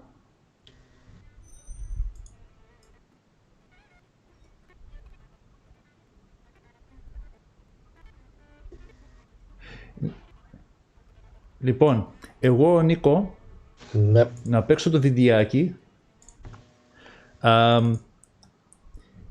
Για περίμενα λίγο να το τακτοποιήσω, νομίζω. Εδώ είμαστε. Πες λίγο το βιντεάκι, Νίκο, άμα μπορείς λίγο να μιλήσεις. Ναι, να διαβάζω έτσι λίγα πράγματα, έτσι. Όπως είπαμε προηγουμένως, ο Νικόλαος Τσουρουτσόγλου ήταν ένας από τους δημογέροντες της Σμύρνης. Ήταν ένα σύστημα δημογεροντορίας με το οποίο διοικούνταν οι Σμύρνοι. Έτσι. Αυτός ήταν ένας Έλληνας δικηγόρος, δημοσιογράφος, γεννήθηκε στη Σμύρνη, ήταν και πολιτικός και κοινωνικός ακτιβιστής. Καταγόταν από την Κεσάρια, είχε φοιτήσει στην Ευαγγελική Σχολή της Σμύρνης, σπούδασε νομικά στο Πανεπιστήμιο του Μονάχου, υπήρξε για πολλά έτη μέλος της Δημογεροντίας της Σμύρνης, ήταν μέλος του Ανώτατου Συμβουλίου της Σμύρνης. Τέλος πάντων, το απόγευμα της 27ης Αυγούστου, όπως λέμε εδώ πέρα, προσήχθηκε ενώπιον του στρατιωτικού διοικητή Νουρεντίν Πασά μαζί με τον Μητροπολίτη Χρυσόστομο Σμύρνης και τον άλλον τον Γεώργιο τον Κλιμανόγλου. Είδες, το θυμήθηκα τώρα. Έτσι, βλέπουμε εδώ πέρα ότι ήταν επίσης και ιδιοκτήτες μιας εφημερίδας γαλλόφωνης, έτσι. Και βλέπουμε εδώ πέρα ότι υπήρχαν και εφημερίδες, από κόμματα εφημερίδες, με τις πληροφορίες για τον Νικόλαο Τσουρουτσόγλου. Για πάμε στο επόμενο. Όταν λες εφημερίδα, ξέρουμε ποια εφημερίδα ήταν. Ιδιοκτήτης εφημερίδας, θα νομίζω το γράφουμε πιο κάτω. Εντάξει, δεν το βλέπω λίγο, δεν το βλέπω. Αυτός είναι αυτή την εποχή που τον σκοτώσανε, έτσι, σε αυτή την ηλικία. Όπως ήταν τον Αύγουστο του 22. Ήταν πάρα πολύ ενεργός πολίτης μέσα στην κοινωνία της Σμύρνης, έτσι, πάρα πολύ. Και βλέπουμε εδώ πέρα ότι υπάρχουν και καταχωρήσεις στα γαλλικά και στα ελληνικά στον εμπορικό και βιομηχανικό οδηγό της Σμύρνης σε γαλλική γλώσσα, έτσι, Ναι. σε έκδοση του 1896. Εδώ Τσουρουτσόγλου, Νικόλαος, παράπαση της δικαστηρίας κλπ. Αυτό είναι μια πτυχιακή εργασία που είχε κάνει στο Πανεπιστήμιο του Στρασβούργου το 1885. Ήταν ηλικία 24 ετών τότε. Ήταν αξιοσέβαστος για να είσαι και δημογέροντας βέβαια αυτή την εποχή. Εδώ βλέπουμε το 1920 στον εξώστη στο Μητροπολιτικό Μέγαρο, έτσι όπου γίνονται οι εκδηλώσεις με τον Αρχιεπίσκοπο κλπ. Λοιπόν, βλέπω μερικές σημαίες εδώ, Νίκο. Αυτό στην άκρη, ποια σημαία είναι? Δεν ξέρω άραγε τι ακριβώς σημαίνει. Αυτό εδώ, στον Αμερικάνικη το ξέρουμε έτσι, εντάξει, το καταλαβαίνουμε. Γνωστή μου φαίνεται. Ελληνική σημαία από εδώ. Εδώ τώρα, αυτό εδώ, ποια σημαία είναι? Είναι αυτό που έλεγε ο Παναγιώτης ο Διαμάντης, ότι βλέπεις ότι πόσο όλα μαζί ήταν συνδεδεμένα, έτσι. Ναι. Εδώ ήταν στον εξώστη, όπως είπαμε, στην Αγία Φωτεινή, ήταν ο Λεωνίδας Παρασκευόπουλος, ήταν το διάγγελμα της επιστράτευσης για τους Μικρασιάτες τότε, έγινε η επιστράτευση στη Σμύρνη, και ήταν ο Τσουρουτσόγλου, ο Κλιμανόγλου, αδερφή Ψαλτόφ, ο Σολομονίδης κλπ.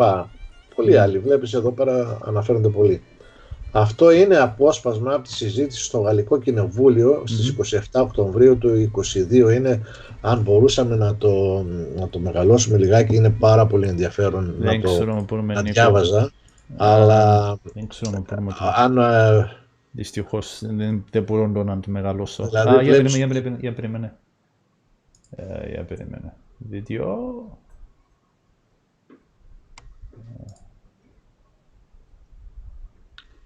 Έγινε μια συζήτηση στο Γαλλικό Κοινοβούλιο σχετικά με τα γεγονότα μετά από τις 27 Οκτωβρίου, έτσι, που είναι πάρα πολύ σημαντικό να το δούμε.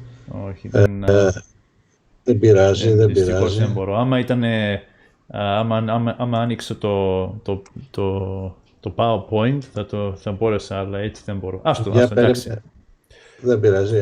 Να κοιτάξω μήπως μπορούσα να το διαβάσω εγώ. Έχουμε Τσουρουτσόγλου. Για περίμενε. Έχω το PowerPoint εδώ, Νίκο. Κάτσε να στο διαβάσω, γιατί το βρήκα κι εγώ. Λοιπόν, αυτό είναι 27 Οκτωβρίου 1922.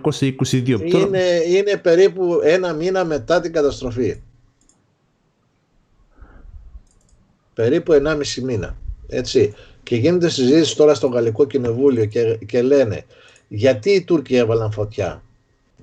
Υπήρχαν πολλά πτώματα στην πόλη και η φωτιά ήταν μια δικαιολογία, μια κάθαρση. Δεύτερον, όπως και στο παρελθόν, ήταν ένας τρόπος για να λύσουν το πρόβλημα των μειονοτήτων. Για αυτούς, όπως τα επίσημα κείμενα αναφέρεται, η Σμύρνη ήταν η πόλη των απίστων. Και λέει εδώ τα ονόματα, το κεφάλι, και λέει, αναφέρονται εδώ πέρα, είδαν ένα όχημα να διασχίζει τους δρόμους, σέρνοντας το διευθυντή μιας εφημερίδας. Και μάλλον αυτό αναφέρεται στον Τσουρουτσόγλου. Το κεφάλι χτυπούσε στο κατάστρωμα. Άγριοι ακροτηριασμοί είδαν ακόμη να περιβολούν και μέσα στη θάλασσα για να σκοτώσουν αυτούς που προσπαθούσαν να πάνε στα πλοία κολυμπώντας.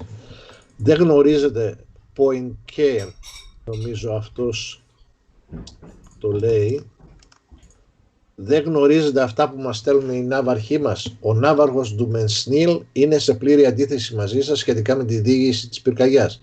Λενέλ, όλοι όσοι είδαν την πυρκαγιά είναι σε αντίθεση με εσάς. Σουλιέρ, στηρίζουμε σε μαρτυρίες ανθρώπων που ήταν εκεί. Και λέει τώρα όλη τη συζήτηση. Ο ναύαρχος του Μεσνίλ ήταν επίσης εκεί. Ακούστε, κύριε Σουλιέρ.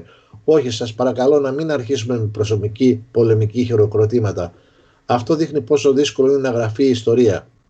Και παρακάτω γράφει, έφτασαν στο γαλλικό προξενείο και ανέφεραν ότι απειλεί το Μητροπολίτης Χρυσόστομος. Ο Γάλλος πρόξενος Γκρελιέ έστειλε απόσπασμα να τον οδηγήσει στη γαλλική εκκλησία Σάκρε Κιόρ ή στο προξενείο. Αυτός αρνήθηκε και είπε: «Είμαι στο μέσον των πιστών μου. Οφείλω να παραμείνω με αυτούς».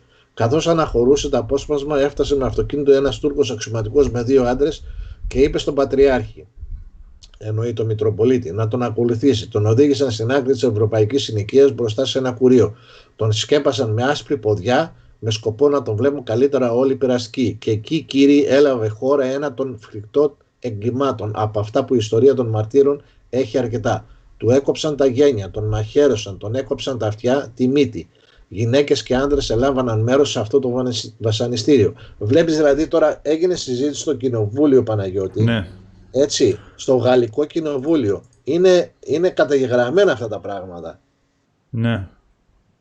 Βλέπεις πόσο σημαντικά είναι κάποια πράγματα και γι' αυτό πρέπει να αναφέρονται και γι' αυτό πρέπει να γίνονται αυτές οι έρευνες, όπως αυτή η έρευνα που κάνει Έχεις δίκιο, Νίκο, αλλά στο τέλος αυτός ο Charles Barron ποιος είναι?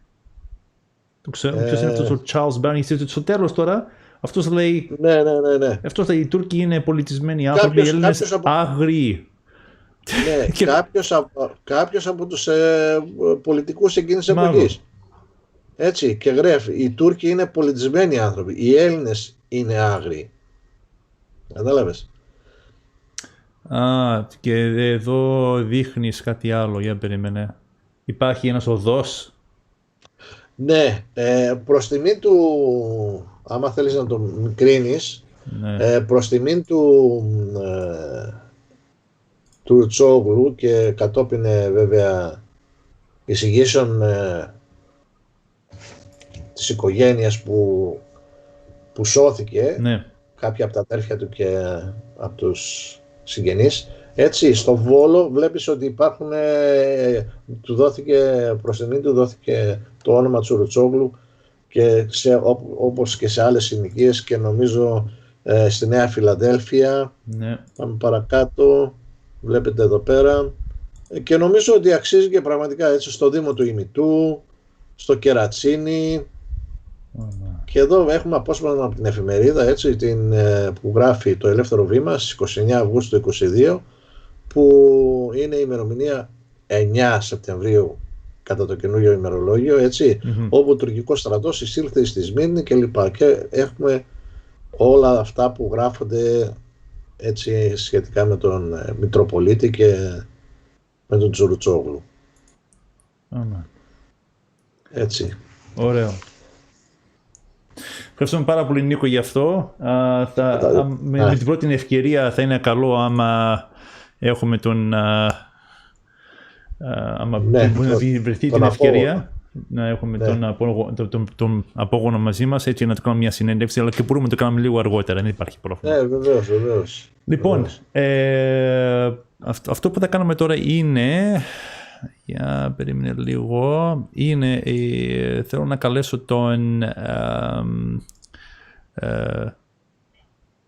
τον Θεμιστοκλή Κριτικάκο. Άλλο ένα αξιόλογο. Ναι, βεβαίως. Και νεαρό και... Ναι. Αλλά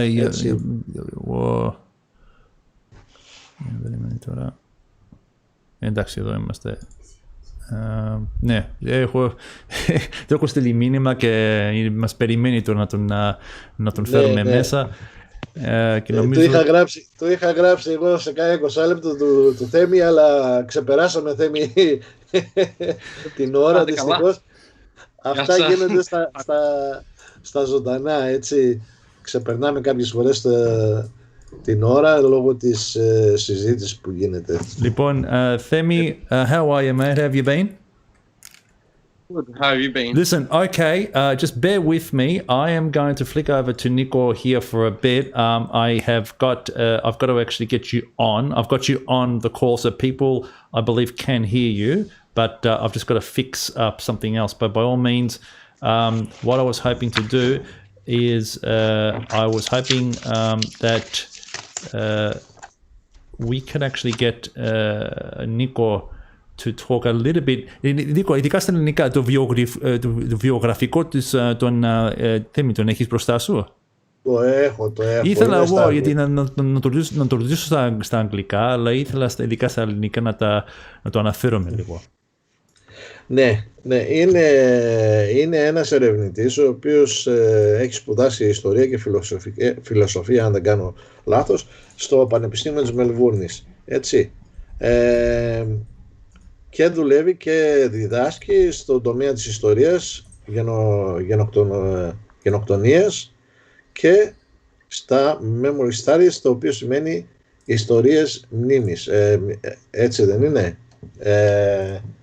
Yes.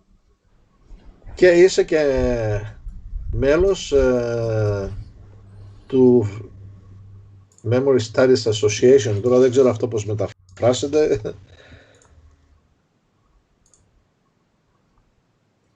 Είναι κάποια πράγματα που δεν τα ξέρω πώς μεταφράζονται στα ελληνικά. Εντάξει, καλά θα ήταν να τα έλεγες εσύ, γιατί αυτά τώρα μεταφράζονται πολύ διαφορετικά στα ελληνικά. Τέλος πάντων. Είναι ένα από τα αξιόλογα νέα παιδιά που έχουμε εδώ στην Μελβούρνη και μας έχει τιμήσει πάρα πολλές φορές με την παρουσία του.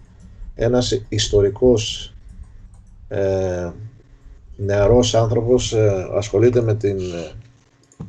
με την ιστορία, με τη γενοκτονία και τη φιλοσοφία, όπως σας είπαμε, και έχει κάνει μια ιδιαίτερη έρευνα τα τελευταία χρόνια. Για πες μας μερικά πράγματα για αυτά, στα αγγλικά αν θέλεις, στα ελληνικά, όπως σε βολεύει. Yeah, Demi, by all means, I should actually have you up right now, and there you are. So that's good. Yeah, so just a very quick thing from me. As Nico has said, in Greek, you are young. You're clearly one of the few people who've of your generation has taken an interest in history. From memory, you are studying for your PhD at the University of Melbourne. That's right, isn't it? Yep. Former president of the Melbourne University Greek Society, is it? Long ago. Yeah. But a man who's heavily involved within the Greek community, as well as studying Greek history. So why don't you tell us a little bit about your background, though, because Kritikakos doesn't sound like a very Asia Minor name or Pontian name for that matter. So a little bit about your background as a Greek, maybe even talk a little bit about after that your interest in history and specifically this type of history. Okay. Καταρχήν θέλω να σας ευχαριστήσω για την πρόσκλησή σας και απλά ήθελα θα το συζητήσω και στα αγγλικά. Εγώ κάνω τώρα την έρευνα μου πάνω στην συνεργασία Αρμενίων, Ασσυρίων και Ελλήνων πάνω σε αναγνώριση της γενοκτονίας εδώ στην Αυστραλία και έχω κάνει συνεντεύξεις με διάφορα άτομα της Συριακής, Ελληνικής και Αρμενικής παροικίας. Το πώς τιμούνται αυτά τα γεγονότα που είχαν συμβεί από το 1914 μέχρι το 1923. Και με αυτό έχω ασχοληθεί τώρα σχεδόν 3-4 χρόνια και κοντεύω να το τελειώσω. Και απλά συνεχίζει ένας αγώνας από τι βλέπω, από τι παρακολουθώ τα τελευταία χρόνια πάνω σε αυτό το θέμα της γενοκτονίας και της αναγνώρισης της γενοκτονίας. Ο παππούς μου και η γιαγιά μου, ο παππούς μου είναι από τη μητέρα μου τη μεριά, είναι από το Καλαμάκι, που είναι κοντά στο Κασελόριζο, είναι στη Μικρά Ασία. Ήταν από το Καλαμάκι και η γιαγιά μου από το Λιβύσι, που είναι απέναντι από τη Ρόδο.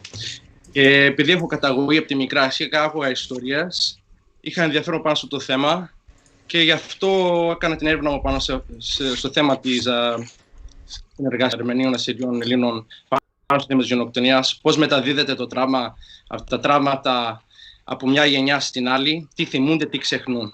Now in English, if I may start in English, thank you for your invitation. So basically my origins from my mother's side are from Asia Minor. My dad's a Spartan from Castellorizo, an island that's very close to Asia Minor, for those who are aware. So my yaya and papu from my mother's side my papu's from a place called Kalamaki, near Castellorizo, just opposite, where the Andifil opposite called Kas. And further up, there's Skalamaki. My yaya's from a place that's across from Rodo called Livisi. So I grew up with these stories from my mother and trying to piece together family history over the years. I saw what was happening in terms of recognition campaigns over the years as well when it came not only to the Armenians, but the Assyrians and the Greeks. So I had an interest in history, in particularly in family history, whether it was the Second World War, the Civil War, listening to stories of what took place in the late Ottoman Empire. I was always interested in my family history and trying to piece things together and reconstruct these narratives, which is what I'm ultimately studying, how groups remember, how individuals remember within the family context, within the... It's a very specific area. Sorry for interrupting you, but it's a very specific area, isn't it? Because we're talking about studying memory. It's not so much this is what happened, but studying memory, right? Yeah, aftermath. Yeah, and particularly what I look at is how that's passed down from one generation. So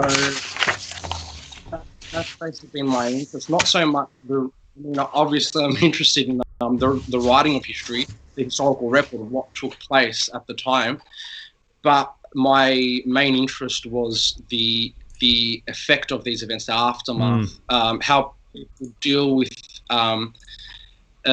these events across generations, across time and space, and particularly how this is passed down from one generation to the next, and whether there's forgetting, what is remembered or what is forgotten, whether there's an attempt to share memories to, for instance, when it comes to particular days of remembrance or ritual commemoration.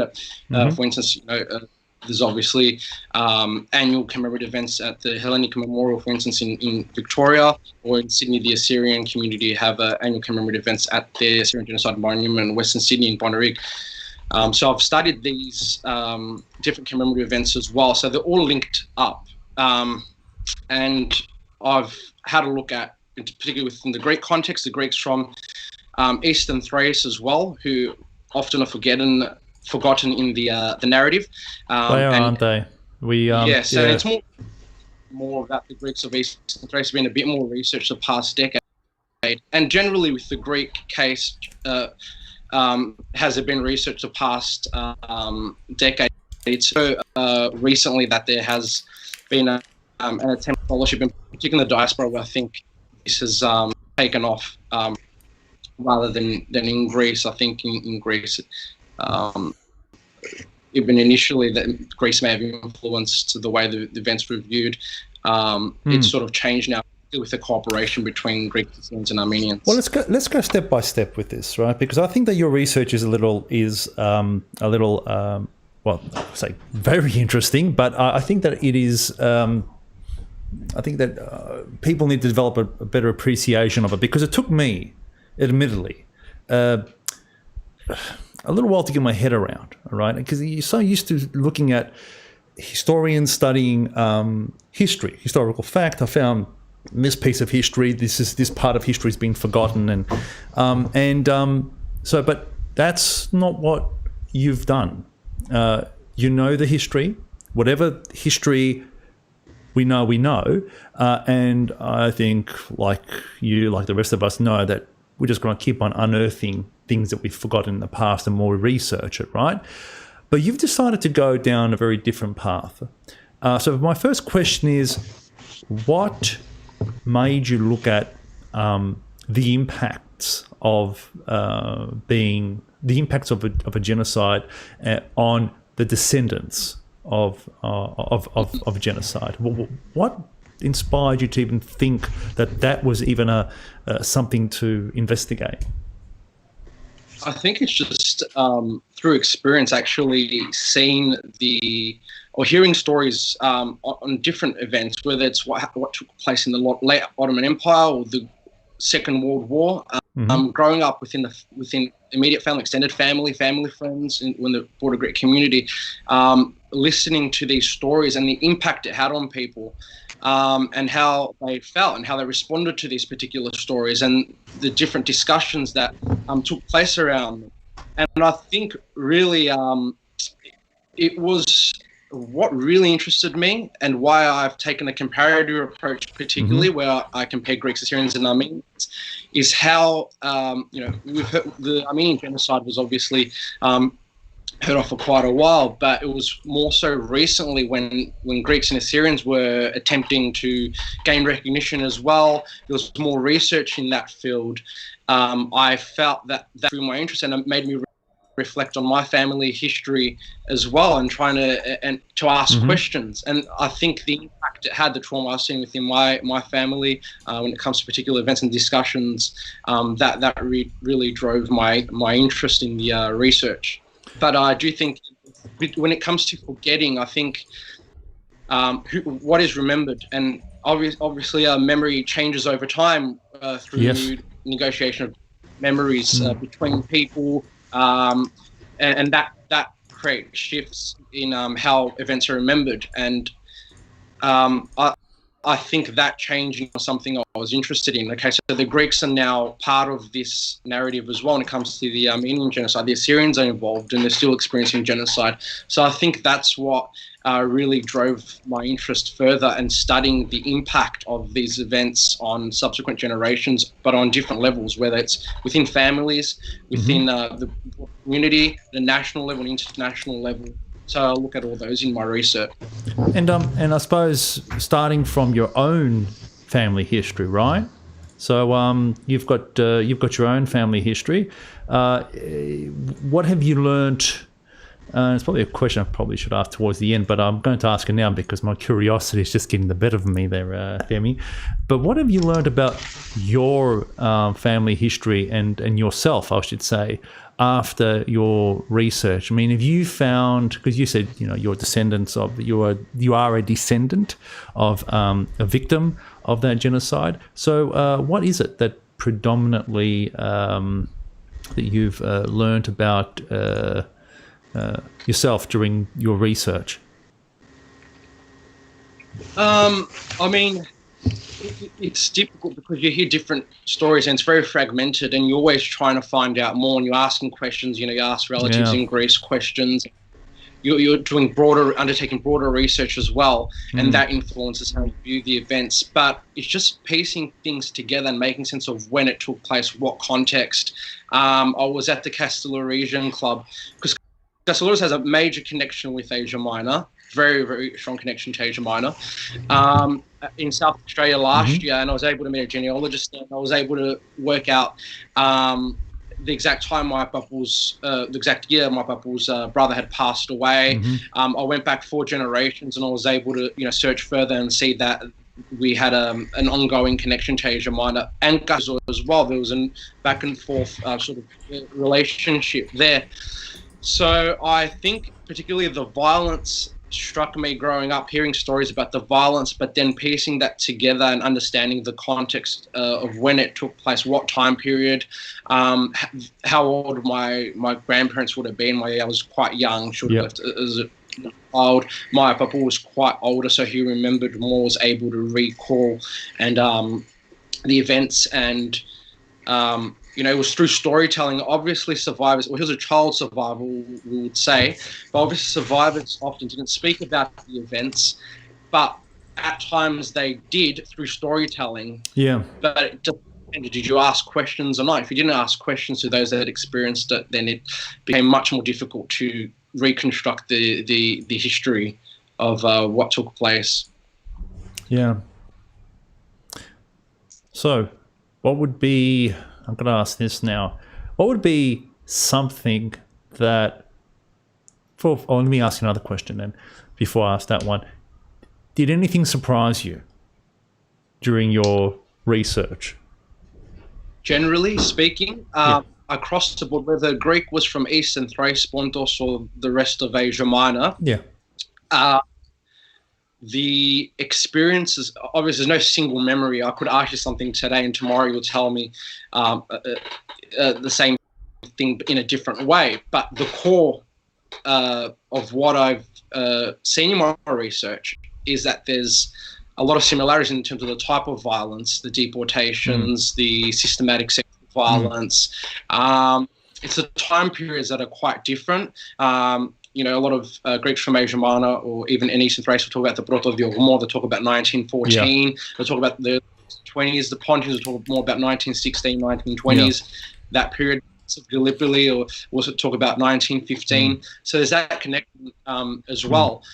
The Australian connection is something that more recently has been uncovered, and I think the historical research on that has influenced Greeks that have origins from Gallipoli and Eastern Thrace to have a look deeper into their family history. The major differences I'd say that I've noticed between, I'll compare the Greeks with the Assyrians, is that the Greeks, it's more genealogical, trying to uncover their family history. And there's very specific information a lot of the time when it comes to the violence.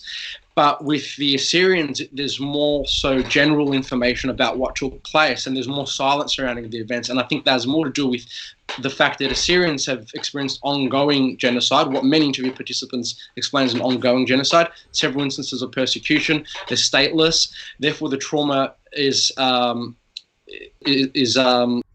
not just a single trauma, but there's multiple traumas across a broader period. And they're the key differences I've noticed. Now, going back, Peter, if it's okay to go back to the Greeks. You go ahead. Even within the... Okay, so we understand the Pontians drove the recognition efforts from the 80s, and there's several days of remembrance across different experiences in different regions. With the Greeks from Asia Minor and Eastern Thrace, because it's not the case where there's no unified genocide recognition effort in the sense of the broader Greek community getting behind it, and that's more complicated and has to do with multiple traumas of, across the Second World War, the Civil War, how these experiences have been uncovered and developed over time. But going back, I think also in comparison to the Pontians, have there's events, there's at monuments, annual commemorative events. With the Greeks of Asia Minor, it's more so within the family circle where the memories are circulated and trying to piece that history together. Now, everyone pieces history together through their family history, but in terms of a shared remembrance, see this as much. You'll see it in Brisbane, where the Greeks from Smyrna mainly migrated here in the 1920s into Asia Minor still, and that's driven by some of the earlier recognition efforts. And the Greeks that have this, where my yaya was from, in Adelaide, they have more of a genealogical connection. It's more so that family history, but there's a strong community. There isn't the same sort of shared remembrance on Greeks. So, and it's also the case when it comes to the Greek government that there's no formal recognition of the broader Greek genocide. There's two different kinds of recognition. 1994 of the recognition of the genocide of the Greeks of Pontus, and then in 1998 the genocide of the Greeks of Asia Minor. So it's coming to terms with these traumas and how these develop, and the kind of research that also is undertaken in that field, which is mainly taken place. And I think the shift in the narrative has taken place in the diaspora, and particularly in Australia, where there's a broader narrative that encompasses all Greeks regardless of region. So they're the key differences and observations from my research. I think, I mean, I know you've interviewed Armenians and Assyrians as well. I think what I find, I think many people find this perplexing, I know the Armenians do to some degree, is how we do have a number of different days of remembrance, right? I can tell you that from the experience of the Pontians, it's the reason why 19th of May 1919 has such a significance is because most Pontians that you meet are from Eastern Bondos. The whole lot of them got wiped out during the first phase in 1913-14. And the only reason why Eastern Bondos was saved was because of the Russian army coming in and defending them. So as far as the Pontians from the area, my ancestors are counted amongst them. As far as they were concerned, the genocide didn't actually happen to them. My grandfather was born in a refugee camp in 1918 in Greece, and it was just, his family left Bondos just after the Russians left Bondos. So that's when they weren't going to stick around and find out whether they were going to make a life for themselves or not. But by 1919, that was gone. So for many Pontians, that's the day. Right? That is the day that affected us, because that's when the beginning of the end of our place at that part of the world was gone. But that doesn't mean that. And I suppose that's probably the beginning. And I've heard so many theories about politics and what have you, but I think that would be the beginning of the delineation between some Greeks, like Pontians from Eastern Bondos, not pushing very hard for the 19th of May, and how that is somewhat segregated from Smyrni, which was happened in 1922, and then you got Thraci and the rest of Asia Minor that those people suffered from the beginning of 1913-14. So I think with us that's predominantly. But having said that, it doesn't mean that the Armenians living in Bondos at the time weren't also protected by the Russians, and yet they don't segregate as they don't sort of delineate things as much as we do, and I find that very very interesting. The other thing that I find interesting also is that my grandfather never discussed it. For him, it wasn't part of his life, and my father admittedly probably didn't know too much about it, and he learned what he learned because he was involved in the community, and the Pontians really started gaining some awareness of it during the 80s. So I suppose that's my perspective on this. Whereas I think, did you find that the Armenians, it was already, even by the 80s or 90s, it was a core part of their identity, right? Every Armenians taught it. I had a friend of mine, Stefan Leferiadi, who one time told me that when he met an Armenian priest, "Hi, how are you? Do you know about the Armenian genocide?" It was like the first thing that came out of that priest's mouth. And it just wasn't the case with us or with Greeks in general, and even with many descendants of that. But you're saying that's changing though, right? Yeah, so, I think it's central to their identity. With the Greeks more broadly, you have the Epanasis, the 1821, there's a Greek state that's already established. So, and I think, obviously, memory, there's different layers, so it depends on what region you're from. You have a different experience. Even within towns, there's a lot of complexity involved. So this has changed, particularly in diaspora, I would say, in Australia, in the United States, where there's commemoration of Greeks regardless of region, and includes the Greeks of Minor Pontus and Eastern Thrace as well. So this has changed the last few years, but I think the reason why there's no Greek national trauma or memory, a shared memory. There's trauma within families and within particular communities, but as a shared trauma, is that we already have a national narrative that's central to the Greek identity, the modern Greek state, the foundation of the modern Greek state. You have the traumas of the Second World War, the Greek Civil War. There's a lot of complexity involved. That's why there's a generational to the Greeks are generational to behind the Armenians. So there's this is the reason also why in the diaspora there's been more discussion on these events. We have the ability in the diaspora to do the research as well, but also cooperate with other communities. The Greeks can cooperate with the Armenians and Assyrians, and this also influences how it's so important. And that's why there's been a shift in more recent times. I think the scholarships increased, particularly in the United States. Okay, that's good. That's good. And I think this has really influenced how these particular events are remembered. So, in terms of Greece itself, I would say it's the diaspora that's creating or influencing how the narrative is going to be viewed in the future, or will continue influencing this. So, Demi, what's next? You're still doing your thesis there? Να ρωτήσω ρώτα, Νίκο, άμα θέλεις, ρώτα. Πες μου έτσι, εγώ θα ήθελα να μάθω πιο αναλυτικά στην έρευνα που έχεις κάνει για ποιο λόγο καθυστέρησε αυτή η αναμετάδοση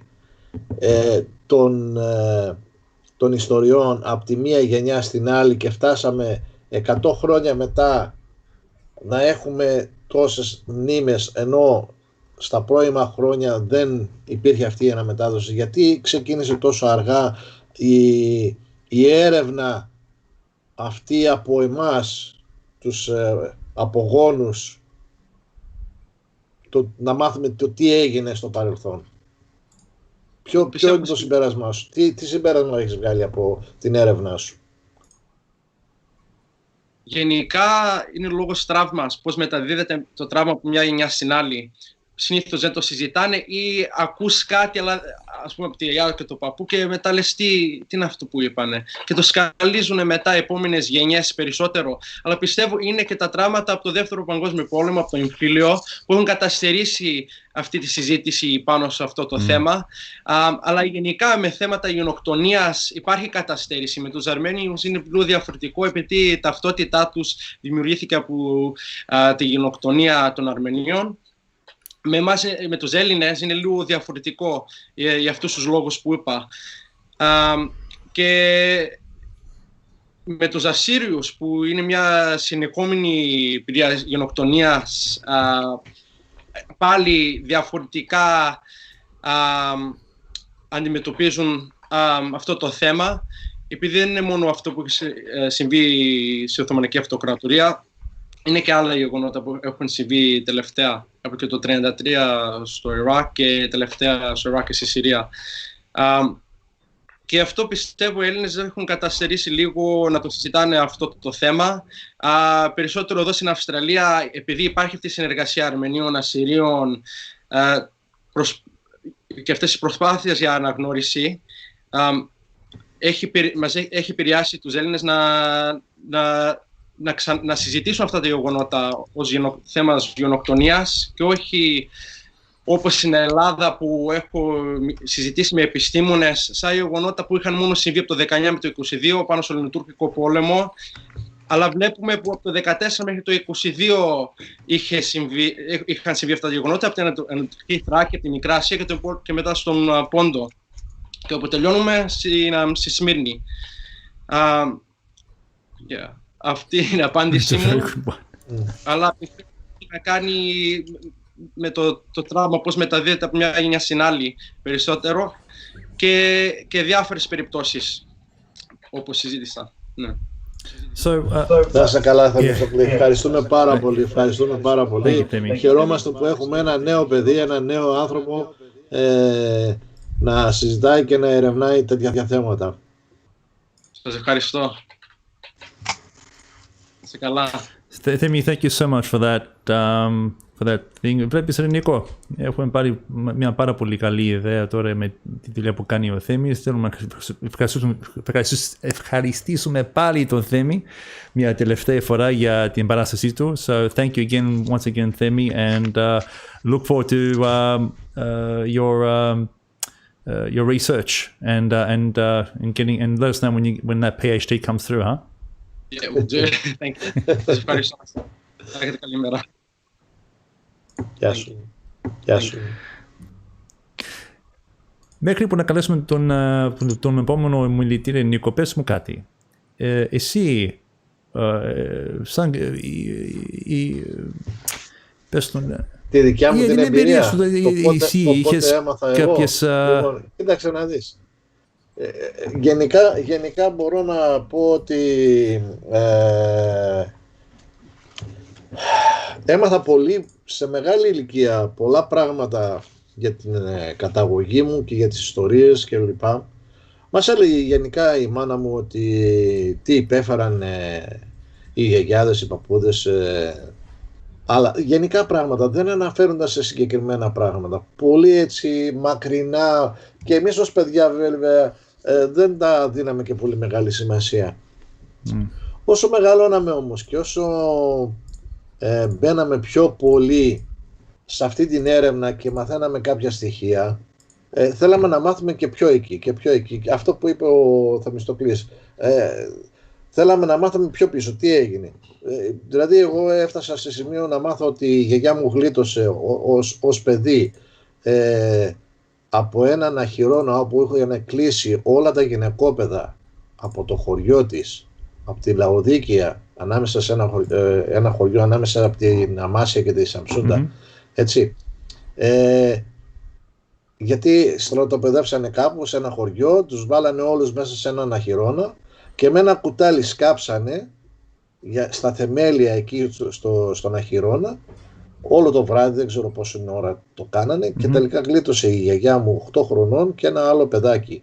Έτσι, μέσα ήταν η μάνα της, η αδερφή της και ο αδερφός της. Λοιπόν, όταν έμαθα εγώ αυτό το πράγμα, έτσι, ταράχτηκα, δηλαδή δεν μπορούσα να το πιστέψω και ήθελα να μάθω κι άλλα και έτσι ανακάλυψα πάρα πολλές ιστορίες οι οποίες θα μπορούσαμε να τις λέμε για ώρες ολόκληρες. Οπότε καταλαβαίνεις ότι σε μια μεγάλη ηλικία πλέον άρχισα να κάνω αυτή την έρευνα και να ψάχνω να βρω τις ρίζες μου και την ιστορία πίσω από την οικογένειά μου. Νομίζω όμως ότι έχουμε τον καλεσμένο μας. Βεβαίως. Για περίμενα το πάρω λίγο στην οθόνη. Γιατί... Give us 1 second. Dane, I've got you here, but I've got to still add you in to this bit here. Okay.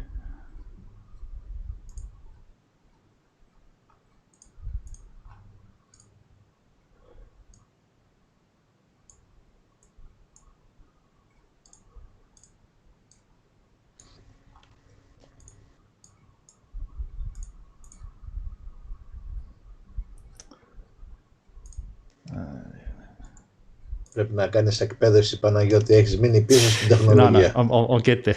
Trust me. Okay, I think we're there now. Next on our list is a very good friend of ours, Dean. How are you? Είμαι πολύ καλά. Σας ευχαριστώ για την πρόσκληση. Θέλω εξ αρχής να σας δείξω αυτό. Το βλέπετε αυτό? Είναι το μόνο πράγμα που έφερε ο παππούς μου μαζί του από τη Σμύρνη. So let's talk a little bit about that. What is that? That's an icon, and my grandfather was in Smyrni. Yeah. Because he was from Aidinio, which is inland. It's the town of Aydin now. It's the home city of Anthemios and Isodoros, who were the architects that built Hagia Sophia. You serious? And my family was from there, and my grandfather was 11 years old, and there was the famous massacre of the Boy Scouts of Aydin, η σφαγή των προσκόπων. And my grandfather, 11 years old, with his brother who was 13, ran all the way from Aidinio to Smyrni, and then got on whatever boat they could find, and from there they came to Greece. So, and the only thing that they carried with them was this. That was the only thing they were able to get. Yeah? Wow. That was it. And they have nothing of their families, no familia, no contact, no memories, nothing tangible except for that, which occupies a very special pride of place within our home, because that's the only thing we know of the land of our ancestors. Yeah. He was 11. When you're 11 years old, you don't remember much, and the perspective that you have is often different. So, yeah, that for me symbolizes the loss. It's the loss of knowledge. Yeah. It's the loss of homeland. It's the loss of life. There are so many people that died who are of our family that we don't know. Yeah. And even if we did know, we couldn't put them in context because this is what happened not so long ago. So I really want to say this because I've probably mentioned this story already once, especially for the 15 August, I think, when we first had you on. And I remember, as I said, I met you in 2004, and it was a Bondeki Estia when we had the genocide workshop. And it admittedly and this, it goes back a while now, but my knowledge back then, not that it's actually any, it's better today, not that it's any good, but back then it was very limited. So I knew very little about the Asia Minor catastrophe and the genocide that was suffered by Asia Minor Greeks, and I'm being absolutely honest here. You weren't introduced to me, I remember, as a person who had lineage from Asia Minor, and I remember I found that out many years later when you mentioned it as part of the a conversation we were having, just one of our lunches, and then it just hit me like a ton of bricks. Thinking, wow, that's probably part of the reason why he's as passionate about the issue as he is. I've always found it very unusual when I found a non-Pontian being that cared about the issue. And then, of course, after our many discussions, you mentioned your family's history and your father's, and it's from your father's ancestry, right? Yeah. And your father was he born in Samos? Because your family. Yeah, he was born in Samos, yeah. And my father had no idea the family was from Asia Minor. He didn't. Not his sister, because they didn't speak about it. We just had an interesting conversation with Themi. In the family, the old people, οι γέροι πήγαιναν στη δουλειά, ο παππούς έρχονταν σπίτι και κοιμόντανε. That was it. Yeah. Δεν υπήρχε διάλογος με παιδιά, δεν μετέδωσαν τίποτα. Όταν είχαν την ευκαιρία και είχε βγει σε σύνταξη ο παππούς και κάθονταν, τότε έλεγε ιστορίες. Και από όλα τα εγγόνια για κάποιο λόγο μόνο σε μένα. Σε μένα μιλούσε τουρκικά και του φώναζε η γιαγιά μη μιλάς του παιδιού τουρκικά. Really? Και γελούσαν. Ναι. Και έλεγε ιστορίες και μετά πέθανε όταν ήμουν εγώ 11 χρονών και συμπλήρωσε η γιαγιά αυτά που δεν μου είχε πει ο παππούς. Δηλαδή είναι ένα παράξενο πράγμα. Δεν μιλούσαν για το ζήτημα αυτό. Και υπάρχουν πολλοί λόγοι, ψυχολογικοί και πολιτικοί και άλλοι. Fascinating. Absolutely. Και αυτοί που μιλούσαν, στη δική μου την εμπειρία, διότι άκουσα και αυτά που είπε και ο Θέμης, they blamed themselves. And there's that idea of the victim blaming. For example, λέγανε μαύρισε το μάτι του Τούρκου και γι' αυτό μας κάνανε αυτό που κάνανε. There was this idea that we deserved what we got, which the Turks exploit and the West exploits in their discourse. If you read the British historians or the other historians that are coming out, the idea is, look, there was a war, Greece invaded Asia Minor, they use the word invaded, and they committed all these atrocities, which the Greek army did commit atrocities, that's a fact. And so Smyrni sort of equalizes that. That's how the West presents it. So when we ask, well, why, and Mr. Stavridis mentioned this before as well, why doesn't the West take a stand? Why wouldn't Australia take a stand? Well, that presupposes that, one, people take stands for reasons of justice, which countries don't. Countries take stances, για συμφέρον and diplomacy, okay? And two, the prevailing discourse is that we deserved it. Unbelievable, that. So the question is, why do they think that we deserved it, or why do they say that we deserved it? And the answer is because if you remember Smirni, all of the boats of the world powers ήταν αραγμένα απ' έξω από το λιμάνι, and the Greeks were swimming towards the boats and they were pouring hot oil and chopping people's hands off so they don't get on the boats because ήθελαν να τα έχουν καλά με τους Τούρκους. They didn't want the Turks to think that they were on the Greek side, and they let all these people die and drown and didn't save them when they could for that reason. And for me, that is the original sin of Western civilization of the 20th century. You can't go back from there.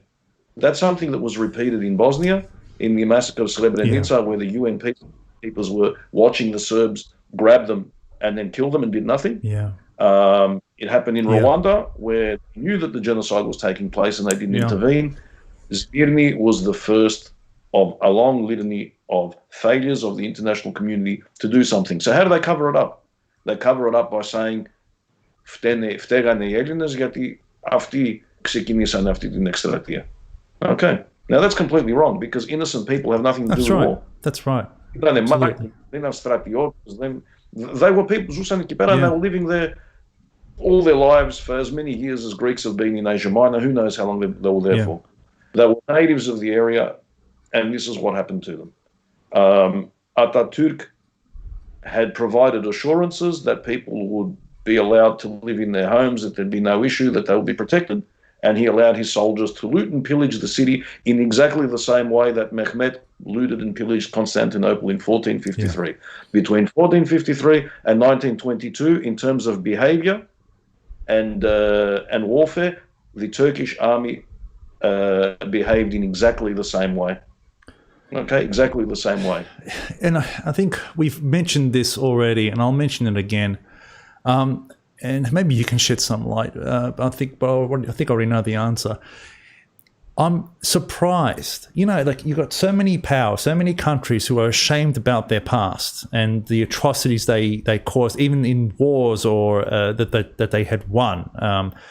And they try to shy away from it. They try to ignore it. They'll try to not mention it. They'll try to use words such as, well, it was a different time back then. And from one perspective, you can sort of understand. However, what I find astonishing is how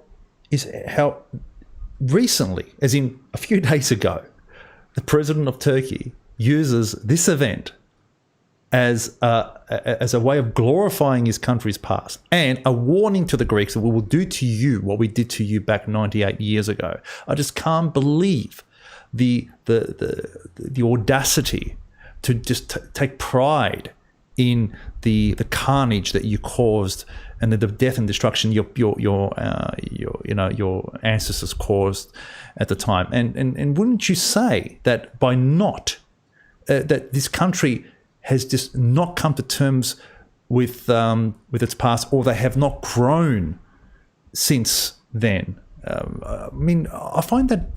Don't you find that amazing? No, you don't. I don't. It's to be expected, is it? I'll tell you why I don't. Go on. My wife lived in Turkey for a period of time, and she says that on days such as the Pondian Genocide days, 19th of May, or days like Katastrophitis Mirnis, they go to certain villages, they find the bones of people who were killed, and they dance with them and throw them up in the air, juggle them and play with them and make fun of them. This is what they do. And the reason why is because the West has allowed them to get away with it. They were not taken to task for what they did. The West decided to leave Turkey as it is, even though there were recommendations that country should be dismantled because it is a threat to world peace, simply for strategic, diplomatic, and economic reasons. So what happens is these people got rid of the people that they wanted to get rid of, being us, the Armenians and the Assyrians, and they consider that they're a great success. Their entire modern national myth is based on the fact that they got rid of us. Yeah. This, for them, is called the National War of Liberation. Yeah. Our National War of Liberation is based on the fact that we overthrew Turkish tyranny in 1821. Their modern national myth is based on the fact that they kicked us out and there are no more threats, and that there are no more nations except for the Turks. Okay? So when they say, we've thrown you into the sea, we'll do it again, and they rub it in our faces, that is because they were, one, allowed to win, two, they were allowed to consolidate their winnings based on the deaths of innocent people. Now, these are sick foundations for a modern country. Agreed. If these things are not addressed, you can see that the threat continues, which it does. Turkey now occupies parts of Syria. It enters Iraq at will. It threatens Armenia. It threatens Greece continuously. Okay? And that is what happens. On the other hand, if Turkey addresses these issues, then the whole myth upholding the existence of the Turkish state comes crashing down. They lose control of their people. Right. And then that creates instability. That's something that the world powers do not want. Yeah. And at the end of the day, we're just Greeks. We're not important. Armenians are strategically not important. Assyrians are non-existent on the world scene. So therefore, why would you take a principled stand and a moral stand about this issue, albeit a nuanced stand to take into account everything that happened? Because it is true that the Greek army committed atrocities, as I said, and they were pretty bad ones. But this thing that happened and the way it's been used by the Turkish state, well, that's horrific. Yeah, I mean, I just look at Germany's transformation, right? Germany was forced to make that transformation. Right. If you look at the accounts, Every time a movie was played at the cinema in post-war Germany, the Allies would make sure there was a bit about concentration camps played in the beginning, and they would show the Jews, and they would show bones and crematoria and this and that, and they would force them to watch it. And in the beginning, the Germans would turn their heads away. They didn't want to see it. Because no one wants, as a people, to say, we're a bad people. Correct. We're a Nobody does. That's right. The natural reaction is to say, no, we're that's good. right. We're great. We're the best. Okay. They forced them to do it. They forced them to come to terms with their past. And it became so ingrained within the culture after so many periods of time that they were able to do it. Germany was able to go from there and become a democratic country for the time being. Okay. Turkey was not occupied. No one forced Turkey to do anything in terms of examine themselves, change the politevma, look at the way they're running the country. Turkey has been indulged for the past 100 years by everyone concerned, whether that's the Soviet Union, America, Europe. And therefore, of course they're going to do that. If you don't examine your national myths, if you don't examine history in an uncritical way, this is what happens. So, you know what, there are so many tangents we could go off from this, but I am going to try to limit it to a couple, to be honest, because there are a couple of things that I do want to ask you. We already had a discussion before this meeting, and we talked about, and I do want to ask your opinion on this, because with one is, and before we do that one is, I wanted to discuss Hemingway. Okay, he's a great great author, one of the greatest apparently in the 20th century. I say a word apparently because I'm not a I haven't read any of his works, and when it comes to reading, I'm just not the sort of person that gets into books that Hemingway would have written. But that's my fault. But I really want to get an understanding of who he was, his impact in literature, and why his account of what he saw was so important today. But before we do that, you've been involved in genocide recognition activities for God knows how many years now, right? Have you noticed a change in the way we commemorate? Have you noticed anything that's gone better, worse? What, as a person who's been involved, I'm more after your observations on recognition and what we're doing as a community. And I'm just talking about the Pontian community. I'm talking about the Greek community at large with regards to the work that's being done. So you're talking specifically about the Pontian genocide or Smyrna? Well, or which? I suppose let me clarify. I know for a fact that back 15 years ago, we didn't give a second thought. As Pontians, we never really gave a second thought to the Asia Minor catastrophe. I mean, that's something. My observation is something that's happened, sort of evolved over the last 8 years. I mean, they might have been doing it in other countries, like in Greece, but specifically here, I think that it's gained more momentum. Like for us, and as Pontians, this day and commemorating this day is a big deal now in our calendar. We prepare for it. We do something for it. It's not just here, but in Sydney and in Adelaide, and I think in America it's becoming a big deal there too. But that's my perspective, right? As a Pontian, what's yours? Look, specifically about Smyrna, I would say that it's non-existent on the Greek community calendar. Right. There are many reasons for this. One is that the Greek community is organized according to tribe. True. And there is no Asia Minor tribe. The people that came from Asia Minor were settled all throughout Greece, and they assimilated into the regions where they settled generally. So that sense of I am an Asia Minor and that having particular culture which is passed down, that's gone. Asia Minor culture was diffused throughout the whole of Greece, Merembetika, this, that, the other. It went mainstream. These people have assimilated. Yeah. So there is no group to push the recognition of Smyrna or do a commemorative event for that here in Australia. In terms of the Pontians, I think that the way that we approach the event has become much more sophisticated. Right. I think that there are more voices being heard.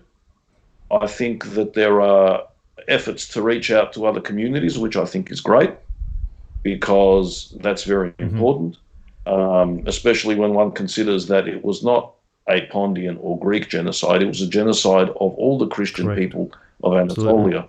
That was the modus. That's why they did it. So it was not racially based. It was religious. It was a religious genocide because Turks differentiated people, and most Islamic countries still do, according to religion, not according to nationality. Nationality and ethnicity is a relatively new concept in the Islamic world. And if you're a Muslim, it doesn't matter what language you speak, that's okay, as long as you don't threaten the status quo. But if you are threatening the status quo, that's a separate issue. With us, it was a religious thing. I think that we've got a long way to go. I am one of those people who don't like to dwell on catastrophes. I think that in a vibrant, growing community like ours is, dwelling on the past and the evils of the past is only good insofar as it informs and creates debate and about reform and about protecting the vulnerable. We can use the lessons learned in Pondos and in Smyrni as people who have suffered and as people who retain memories to advocate for the rights of Aborigines, to advocate for the rights of the Rohingya. We can add our own particular perspective because we've lived through it. It's part of our cultural history.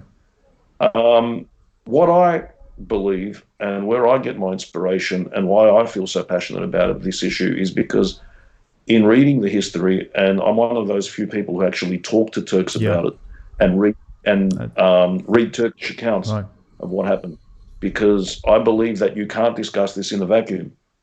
One day or another, you need to go to the people that were the main antagonists and discuss it with them, and that's hard because they don't want to hear it and they've got their own view. I agree. It's hard. But you need to do this. And I say this: these people wanted to destroy us. They wanted us not to exist. Okay, and it didn't work. They still, or their leaders still, don't want us to exist, which is why they're referring to that event and why they're doing what they're doing to Greece. What can we do here to make sure that their plans for the destruction of the Greek people, or their delight in the destruction of the Greek people, has no future? One simple thing: we retain our language, we retain our culture, we retain our identity. Because as long as we do these three things, we are still here. And that's what they don't want. They don't want us to be here. That's why they committed the genocide. The legal definition of the genocide is to have intent to destroy a whole or in part people.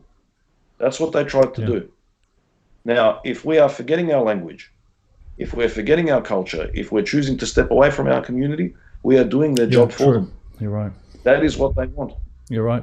We cannot let that happen. We need to make a commitment to our community to preserve our identity. And we can do it here. It's a country that gives you all the facilities, even funds you, gives you money if you're an organization to do certain things. Okay, and yet we bring up our kids not speaking Greek. We bring up our kids not knowing anything about our past, except let's go to Oakley and get our Greek on. Let's go for a trip to Mykonos. Okay, that's not good enough. Australia is a culture which fosters mediocrity. It's always near enough is good enough. There's that tall poppy syndrome, and I say no. We are Greek Australians, and that Greek part means we need to retain that Greek heritage. It is not hard if we get off our asses to do it, but we are slothful and we don't do it. We always look for the easy way out, but it is wrong because we need to survive as a people. There is something special about us and something important about us, which means that we need to retain our sense of community. We need to remember events like this because they are lessons. The people in Smyrni didn't have a choice. We have a choice. We owe it to their memories.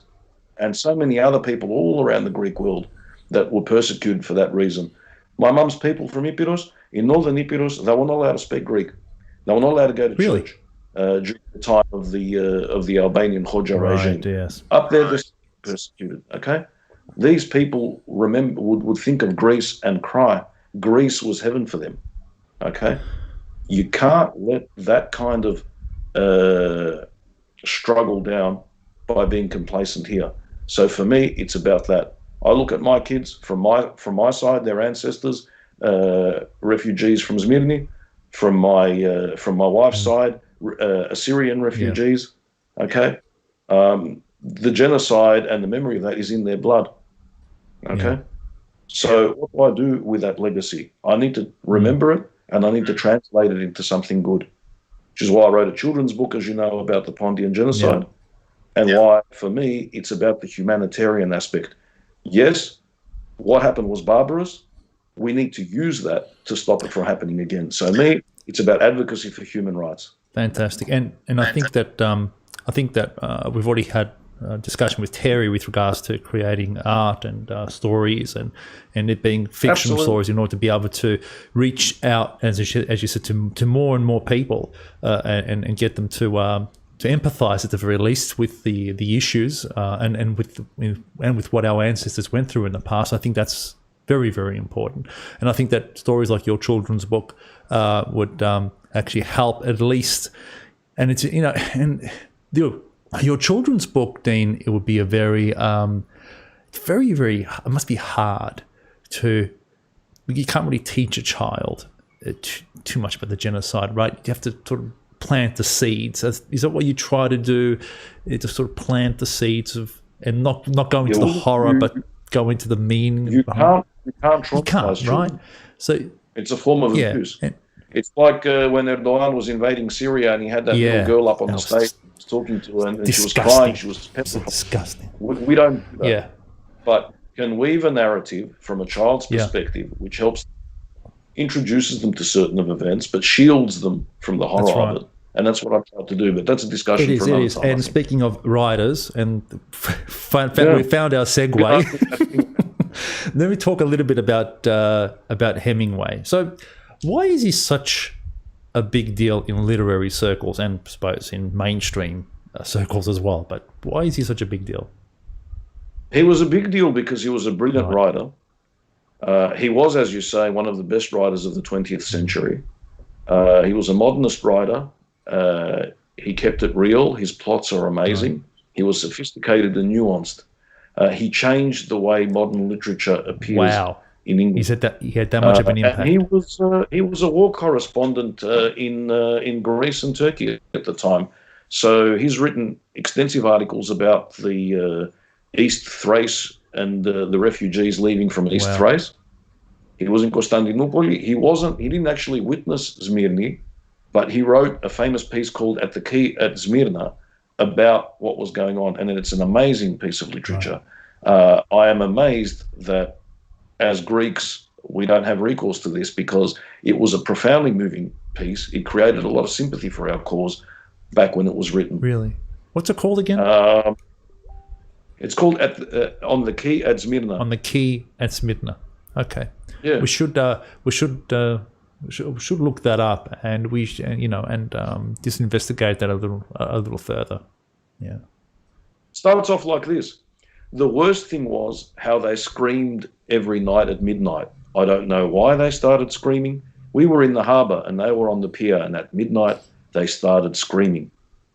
Just like that. And the important thing is that you just listen to that. It's very simple, very unadorned.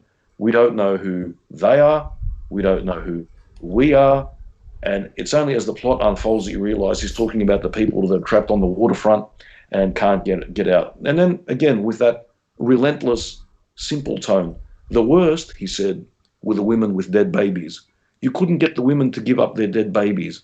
They'd have babies dead for 6 days. Wouldn't give them up. Nothing you could do about it. Had to take them away finally. It's a British soldier speaking, yeah? And in the despair, there's also a bit of sarcasm. You remember the harbour. There were plenty of nice things floating around it. That was the only time in my life I dreamed about things. And he says about the desensitivity of the people watching. You didn't mind the women who were having babies as you did those with the dead ones. They had them all right. Surprising how few of them died. You just covered them over with something and let them go to it. They'd always pick out the darkest place in the hold to have them. None of them minded anything once they got off the pier. So it's relentless. Blow by blow, he explains exactly what happens. Yeah, Unbelievable.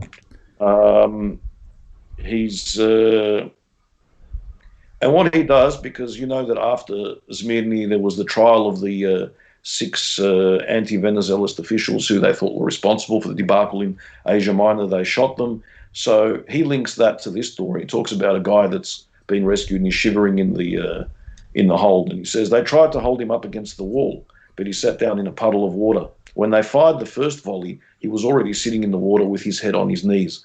So he's linking one to the other, because for him it's all about cruelty and madness. What Hemingway is trying to do is he's trying to say this international system of values which we've been brought up to believe is garbage. It has collapsed, because if we were a civilized international community, this could not have happened. Yeah, that's the whole thing. That was the thing that disturbed him about it. It wasn't so much sympathy for the Greeks as Greeks. It was, how can civilized nations sit by and allow something like this to happen? It means that there is no international system, there is no international law. The whole thing has come crashing down on our heads. And that's what he was teaching. And what's interesting, Pete, is I don't know if you have read The Golden Compass, Philip Pullman. Is that the one that turned into a film? Yes. Yeah. I was unfortunate to see the film. There's a whole series of volumes of that.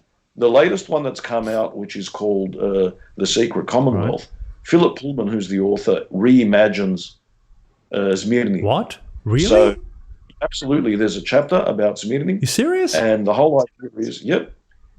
Of course, this is taking place in an alternative world. It's not. Can't believe. It's a world like it. I can't believe. I love it when Smyrni, and sorry for interrupting, is used in a modern context, or it's used in literature today. It means that it's still stirring the imagination of people, right? He does something very different. He describes how the main protagonist, who's the same girl Lyra, is on a boat from Constantinople where they've just killed the Greek patriarch, and she's going to Smyrni, and they run into a boat, and they realize that it's full of refugees and that there are people who are trying to flee from Smyrni. And instead of doing nothing, which is what the world powers did, Philip Pullman has them actually saving and rescuing these people.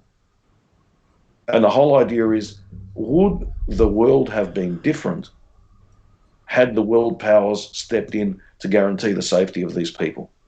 So in one chapter, he gets rid of the original sin of Western civilization, I think, in modern times. And it's an amazing, harrowing, and yet very uplifting read. I've written about it in Els Cosmos. My article was published yesterday on this issue, which is Hemingway on one hand, at the time, almost Αυτόπτης Μάρτυρας, not quite, but he was there, certainly had access to the events. And on the other side, Philip Pullman, 100 years later, writing about the same event, but basically rewriting the event and trying to redeem Western civilization. That article, we can find that online as well, though, right? Okay. Find that online on Els Cosmos. Just type in Els Cosmos Dean Pillin, it will come up. That's great. Listen, thank you so much for and again, we could talk about this forever, but I really got to pick up if I was to start with reading Hemingway, Dean, what would be the first book I should read? Okay. He wrote a poem about 1923 you wrote Treaty a poem of on that Lausanne. too? Because as you know, 1922 was Sèvres, 1923 was the peace treaty. And it's all about how all of these politicians are hanging around, talking, drinking, and it starts like this. It's called They All Made the Peace. What is peace? And it ends, well, what do you boys know this morning? Oh, they're shrewd, they're shrewd. Don't talk about Mr. Venizelos, he's wicked. You can see it. His beard shows it. And then there is Mosul and the Greek patriarch. What about the Greek patriarch? That's how it ends. The banality and the trivialities thrown up by the diplomats and the politicians who are just carving spheres of interest and not caring about the people. And it's not that different to the way we are. The way the international system is. You have these great systems, communism, capitalism on the one hand breaking down, power vacuum where countries are basically pulling away from international commitments, not honouring international law, and you get a vacuum where Turkey can do what it's doing. You can see how alliances are building around these conflicts. Recently, the United Arab Emirates sent a fighter jet to Greece. Yeah. Countries are aligning with one side or the other. Our friends, the Russians, are aiding and abetting Turkey, as is the US. And we have the French President Macron sending his boats to Greece, not because he loves us and we're such great people, but he wants to assert primacy over the European Union, which right now belongs to Germany. And what happens when political games are being played is that things get out of hand, like they did in 1914 with the wall. You remember that another great power, being Austria-Hungary, thought they could bully a smaller power, being Serbia. Yeah. And look what happened. Disintegration of a whole empire. Yeah. And a whole system. Yeah. So we need to be very careful and very mindful, because wars are very irresponsible things, but they can break out very easily. And the human cost, as we know, and we should never forget, which is why we need to remember Smyrni, Bondos, and all these things, is immense. It's so much relevance now, Dean, right? There's so much relevance today. So much. Right now. It's and it's just I think so. And I think that no person who understands the history of our people and what they've gone through could advocate wars, totalitarianism, could conceive a situation where people are not looked after, if they really understand the true impact. I mean, you know as well as I do that when the people came from Asia Minor to Greece, they were treated horribly by the Greeks. Okay, they were treated as if they were third-class citizens. They had to leave certain parts of the Peloponnese because the people wouldn't let them drink at wells, because they thought that they would make everybody else sick. And in some villages, they made them wear armbands so that people could know who the Ingratiates were. Apartheid. Yes, these are the things that we don't talk about. Okay, we don't talk about the innate racism and xenophobia of the Greek towards other Greeks. And one of the people who wrote about this was the great poet Kostas Kariotakis, because when he was not being a great poet, one of his job was to rehouse and look after Asia Minor refugees. The things that those people went through were terrible in Greece. It took them a long time to find their way and to assimilate. And that's also one of the reasons why a lot of the older people didn't want to talk about it, didn't want to emphasize what had happened or really promote their culture or articulate their culture. They just wanted their kids to assimilate, get a job. I remember my uncle, and it went right over my head. When I first went to Greece 20 years ago, he just turned around and he said to me, "Oh yeah," and then your yaya told us off whenever we spoke Pontian to each other.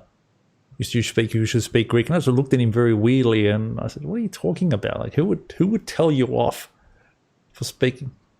Well, can I give you an example? And in reality, I was watching a teacher speak about καταστροφή της Σμύρνης recently online. And she was saying, και ήρθαν οι Μικρασιάτες, και όχι, ήρθαν αυτοί στην Ελλάδα και φέρανε τα ρεμπέτικα στους Έλληνες. Okay.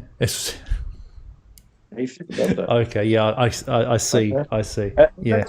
And the woman was trying to teach the subject. Yeah, I know. And she meant well, but she was from the. You got to be very careful, mate. There is. And I mean, it's that us and them mentality is entrenched. It's entrenched, and that's when we say, why do not more people get behind events such as Pontian genocide commemoration or Smyrni or whatever? That tribal mentality doesn't allow us to do it. It doesn't. And it's also the fact, I mean, the Armenians, wherever there were Armenians in the Ottoman Empire, they were persecuted. Greeks who were outside the Ottoman Empire were not persecuted because they had left. So if you did not come from there, you don't really care what happened to a Greek somewhere else. That's just part of our identity. Yeah. It's sad, but it's a fact, and we have to deal with it. And the way we deal with it is we continue as we've got always continued. We don't whinge, we don't whine. I'm not a Pontian, but Pontian genocide is very important to me, my understanding of the world. Yeah, absolutely. We're here for everybody, and you can take absolutely, and it's important. You can take the loss of culture, you can take the language, you can take dance, you can take the politics. There are so many things which underpin the culture that was lost. But for me, in order to understand what was lost, whether it was in Smyrni or whether in Pontos, you need to understand the history and the culture. So I'm all about going behind the events of the genocide, going 4,000 years before, and tracking the settlement of the Greeks, their various journey along the way, what they produced, which is remarkable, how they influenced the West. And for example, the other day I was reading, and I think I told you about this, that Don Quixote, that famous book by Miguel Cervantes, there's a bit there where he says, I want to be the emperor of Trapezunda. So Pontos is in this classic of Western literature. How many of us know that? Absolutely amazing. I love those anachronisms you find, those small little tidbits of history. Smyrni was one of the churches of the apocalypse. That have been written about in the Bible. I did not know that. Yeah, wow. And you go to any evangelical Christian out there, and they know all about Smyrni from the biblical point of view. We can stress this very important part of early Christianity. Polycarpos της Smyrnis, one of the first apostles, and martyr. It is one of the places where the first chapters of Christianity was written. Unbelievable. These are very important things. You go to Turkey and they tell you these are Roman rules. Yes, they do that. Yeah, they're always downplaying the Greek element. Well, you know what? It's time for us to emphasize our historical roots to these areas. And if they feel threatened by that, that's their problem. Because they don't understand that you can be attached to a place without necessarily wanting to take over that place and killing people. For us, it's a deep cultural and emotional bond because it underpins Western civilization. All the great philosophers, Thales or Milesius, all these other ones, they originated from Asia Minor in that area. Our entire Western way of thinking comes from Asia Minor. And when you destroy the people who created that civilization, what you are doing is undermining the foundation of Western civilization itself. And it's that Hemingway was trying to emphasize. Wow. Well, like always, Dean, you wrapped all of it up in a nice little bow for us. So I thank you for that. And I know we can go on forever discussing this because I find it all very interesting. But I really do want to take the opportunity to thank you for making the time today, joining us, and it's an honor. And explaining all that. And yeah, there is some reading that I have to do in order to be able to actually start to develop an appreciation for Hemingway and his contribution. Can I just commend you both on this great endeavor? I think it's very moving. I've been watching since the beginning. We are in lockdown. We're limited in terms of what we can do, and yet you reached out and you're doing this great event. Thank you. Thank you, Dean. We do, it's a good way of connecting, but it's a great way of educating as well. And I really want to, I suppose I had so many great conversations with people and stuff that I know that many others would find interesting. And it's just a shame that they don't have that opportunity. And now there's just no rule. There is no excuse. We've got the internet, we've got the technology. Bring everybody in, sit down, let's have a conversation. And whoever's interested can listen. And they like what they hear, great. They might be able to pick up one or two different things, different perspectives on things. And to show that the level of interest within the community on issues such as genocide is very varied. So from academia to artistry to you name it, and we're hoping to actually highlight that. So yeah, thanks again. Not a problem at all. Thank you. Ευχαριστούμε πολύ, Κώστα. Ευχαριστώ. Λοιπόν, Νίκο, η αλήθεια είναι ότι σαν Έλληνες έχουμε... Κοίταξε, όταν ακούς ενδιαφέροντα πράγματα, νομίζω ότι παρασύρεσαι και δεν πειράζει, ας παρασυρώμαστε, μαθαίνουμε πράγματα και δεν είναι προς κακό μας, είναι προς όφελός μας. Νομίζω και εσύ και εγώ μάθαμε πάρα πολλά πράγματα σήμερα. Έτσι, μπορεί να έχουμε κάποιες γνώσεις, αλλά αυτές δεν είναι. Πάντοτε μαθαίνεις, όσο ζεις μαθαίνεις. Ναι, ακριβώς. Νομίζω ότι... Καλώς. Sophia, very patient Sophia, how are you? I can't see you. You can't. Can you see? You can see Nico though, right? Yes, yeah. That's fine. You will see me soon, but for the moment, it's just Nico. You just bear with me. Just bear with me. I want to get. I can't make out what you're saying. But you can hear me though, right? Sophia, can you hear me? Good, thanks. And you? Oh, we might have a bit of a delay there. Okay. Yes. Okay, you bear with me. I'll try to rectify that. It's amazing. We had a few issues earlier on, and we've been able to resolve some of those. I can actually see you now, but I haven't brought you through to the. Yeah, I can hear you now. Good. Bear with me. Let me just. I've got to add you. I've got to add you into my Skype's my session here. Unfortunately. Have you been following us, Sophia? Just a little bit. I've been really busy. It's been a pretty interesting. It's been a pretty interesting. We've had a number of interesting conversations, which have been illuminating certain things. And but what I'm really looking forward to is being able to discuss some of your experiences within the community, and I will give you an introduction soon. I think I've lost your video now. I can't see you anymore. Ναι, νομίζω ότι χάθηκε η Σοφία. Oh no, we've got it back. Εντάξει. Okay. On the lives we have the technical problems sometimes. Yeah. Well, you know what? It's much better than the last time, Peter. We are getting better, Nico. We are getting better. We're changing technologies and the way we do things. And the good news is that. Can you hear us, Sophia? Just. Very, very faint. Faint.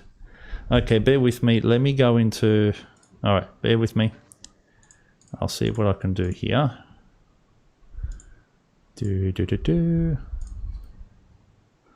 All right. Now, is that better? Can you hear me better now? Yeah, but we can't see. You can't see her. I'm going to bring her. I can still see her. I'm going to bring her up here now.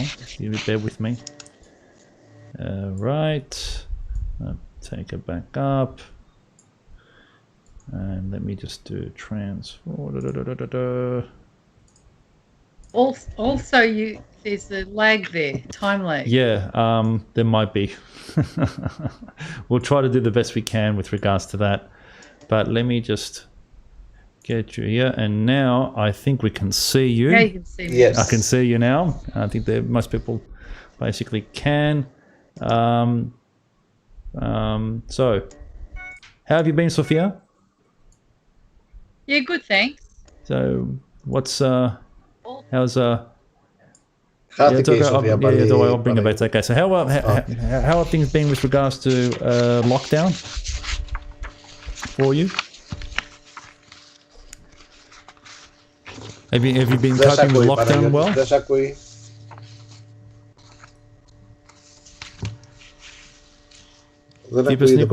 Δεν ακούγεται η Σοφία. You good? You guys are repeating the same thing over and over. I'm not sure whether I'm having all that or. Okay, so we've got a couple of issues here with regards to technically. I don't know what else I can basically do. Right. Okay. Heck, I've got all these different. Can you see yourself? And can you see? Let's see. You can see yourself. You can see Nicole, right? I can't see Nicole. Okay, you can't see him. Oh. Okay. Right, can you hear me though? At least. Just very faint. Okay. All right. I can see myself, but there's a time lag. There's a time lag. Yeah. don't worry about the time lag. Just ignore No, the I time can't lag. see the photo. Hopefully, there's no time lag when we go out streaming. Can I But can I turn it off and start it? And do you ring want to guys- do you want to guys dial ring back back? in? Do you want to dial back in? Yeah, can you do that? I'll do Yeah, that. go ahead. I'll dial you back in. Just hang up and I'll dial you back in. Okay, there's more than you there? Yeah. Just dial back in, Sophia, and we'll take care of it then. Well, I can still hear you. This is it. I've actually turned it off. I don't know what's going on. Μήπως είσαι on the Facebook page and you're watching on the Facebook page too? Because you have to close that. You have to close the Facebook page and be only on Skype. I'm not on Facebook. So you just Okay. even though. Okay. All right. I'm not. All right. Tell you what. Can you see the red hang up button there, Sophia? Just hang up. Yes. And just hang up. Just hit that button once and dial back in, and then I'll dial you in. All right. Hopefully, Nico. Για να δούμε. Για να δούμε τώρα. Αλλιώς. Τώρα στο τέλος μέχρι τώρα ωραία. Μια χαρά ήμασταν. Okay, all right. Let's see what we can go. What we got going here today.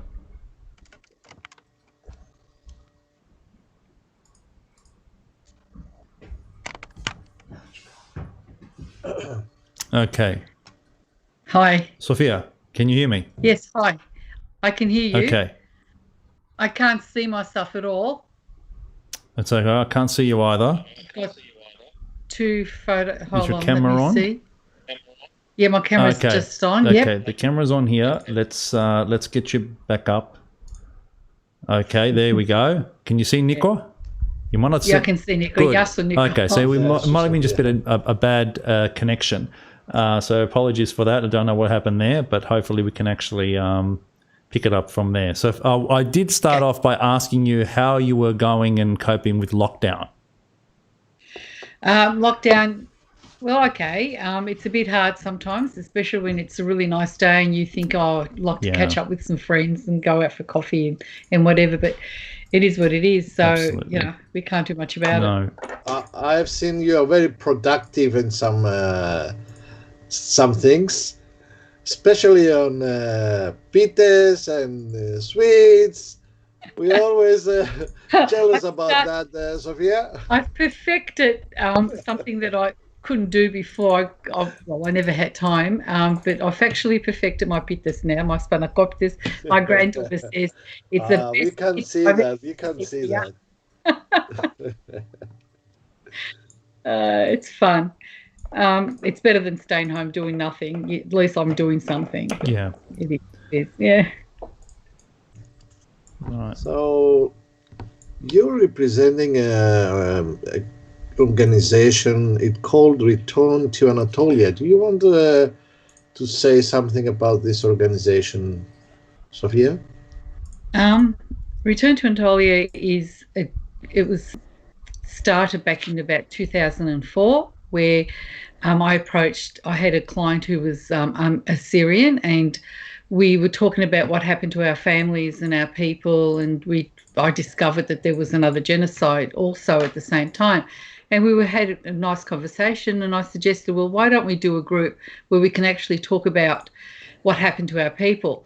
But we need an Armenian. So he introduced me to an Armenian man who worked at the radio station, and that's how we started with the Return to Anatolia. The three of us got together, and then, as they say, that's history. That's what happened, and we've grown really big, and we've done quite a lot of work.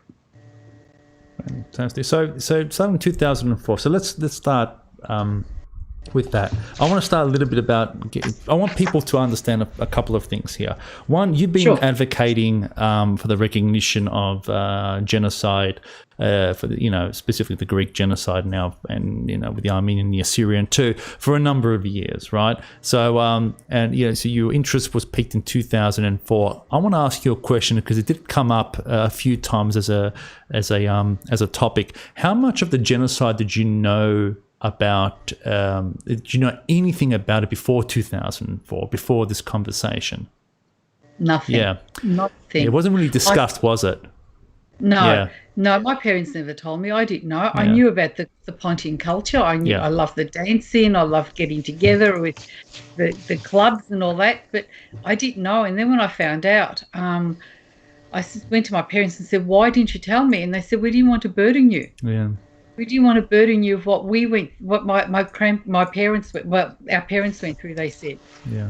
and It's- it was like I just couldn't believe it. So the more I read and the more I found out, the more determined I was to be able to talk about this, because no one, my friends didn't know. We were all Pontian, we didn't know. So it's important that, and look, I understand my parents not telling me. They were trying to protect us, Yeah. but in the same time, though, it would have been good to have known. Yeah. It would have been, wouldn't it? I only found out through literature myself, and then I ended up educating my dad when I was in my teens, because he didn't know much about it either. But it's one thing to learn about it. What really inspired you to become an advocate for recognition? Because that's a huge step, right? It's a huge thing to go from, okay, this is we should know about this, we should be educated about this, but what made you go to the next step and say, you know what, we should be getting others to have a look at this as well, like politicians?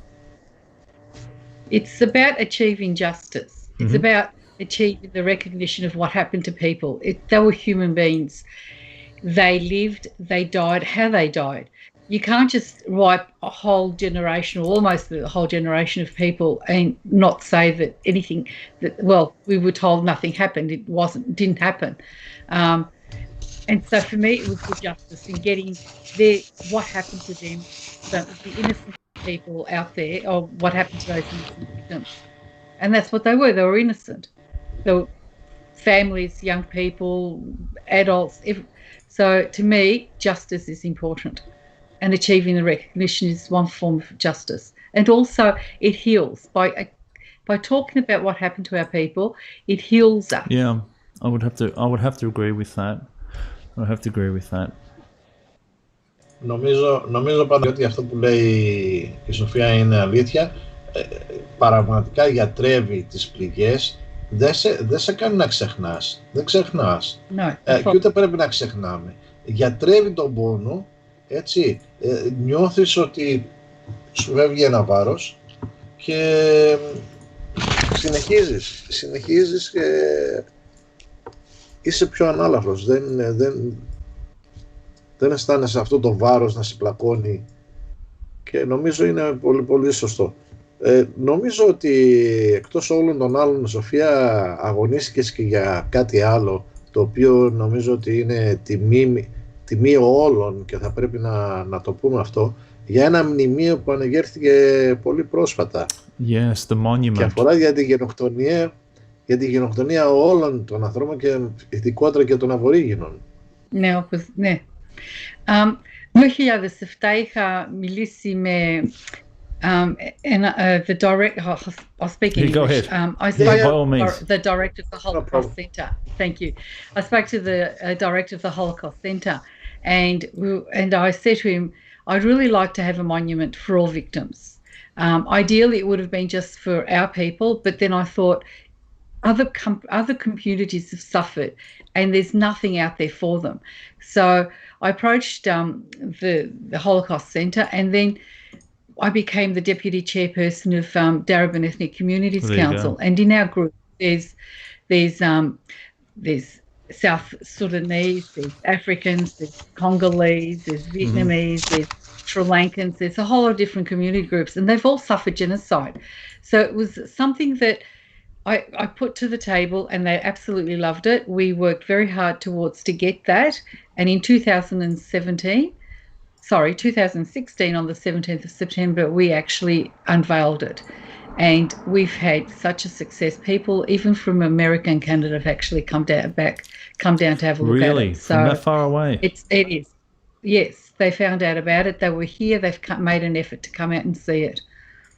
So it's something that, and what we do is we have commemorations, and we do have the 19th of May. We do the 17th of September for the Greek genocide, which includes Smyrni, of course, and all of Asia Minor.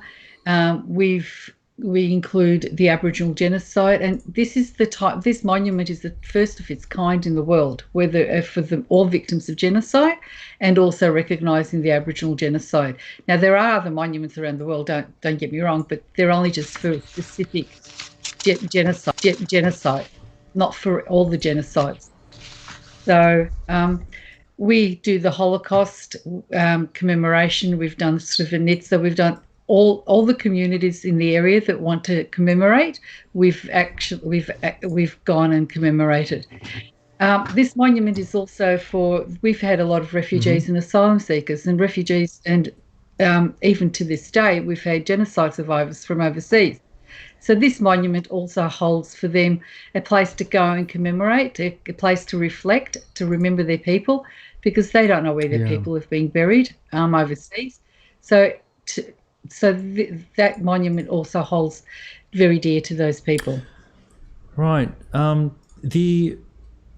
The monuments are very interesting thing. In fact, monuments in general are pretty interesting. I know that you said that there wasn't one, and you realised there wasn't one. But what inspired you to say, well, we do actually need a monument, and what inspired the design? And I'll try to bring up the design on the web here so people can actually see it. But the design is actually interesting as well. So, firstly, why the design? I don't know if you've heard of Uncle Reg Blow. He was the elder that was in the city of Whittlesea, and we dealt with him many times. He came to a lot of our functions, and he did Welcome to Country or Acknowledge to Country. And when I told him of the idea, he absolutely loved it. And he actually passed away, and I met his son Troy. And now I told Troy about it, and Troy loved it. So he came and had a look at the area, the place that I wanted it to be erected, and he wanted to do a smoking pit. And he loved the idea, and he had a whole lot of plans, and that was a really good thing. He wanted a smoking pit where the Aboriginals can do their smoking ceremony, which was fine. But then he died, so we thought of a way that we can actually honour him for their ideas. So we made that into a bowl where we can have the smoking ceremony. But we made it. Then when we were talking to the stonemason, myself and Katerina, who was part of DEC, and we were saying we wanted it in three ways. We wanted earth, fire, and water. The fire would be for the smoking ceremony. The water would be for a lot of communities. Put flowers and water to commemorate their death. And for the Europeans, we like candles. So the earth, so we can put the candle on. And as the woman was designing it, it looked like, we looked at it and we went, oh my God, it looks like a peace sign. It does. So it does. that's how I will try. And it was just the way I'll try to bring it. I think I'm going to found something here. I think I'm going to found something here.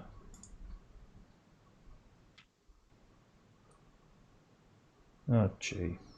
Wrong website. Yeah. Come on. I'm trying to find a decent photograph, I'm afraid. I can't. I know there are. Oh, here we go. You know what? This one looks quite nice. I'll show you this one here. This one here looks quite nice. There it is. It's a little thing. But you can still see the peace sign right here, right? Yeah. It's in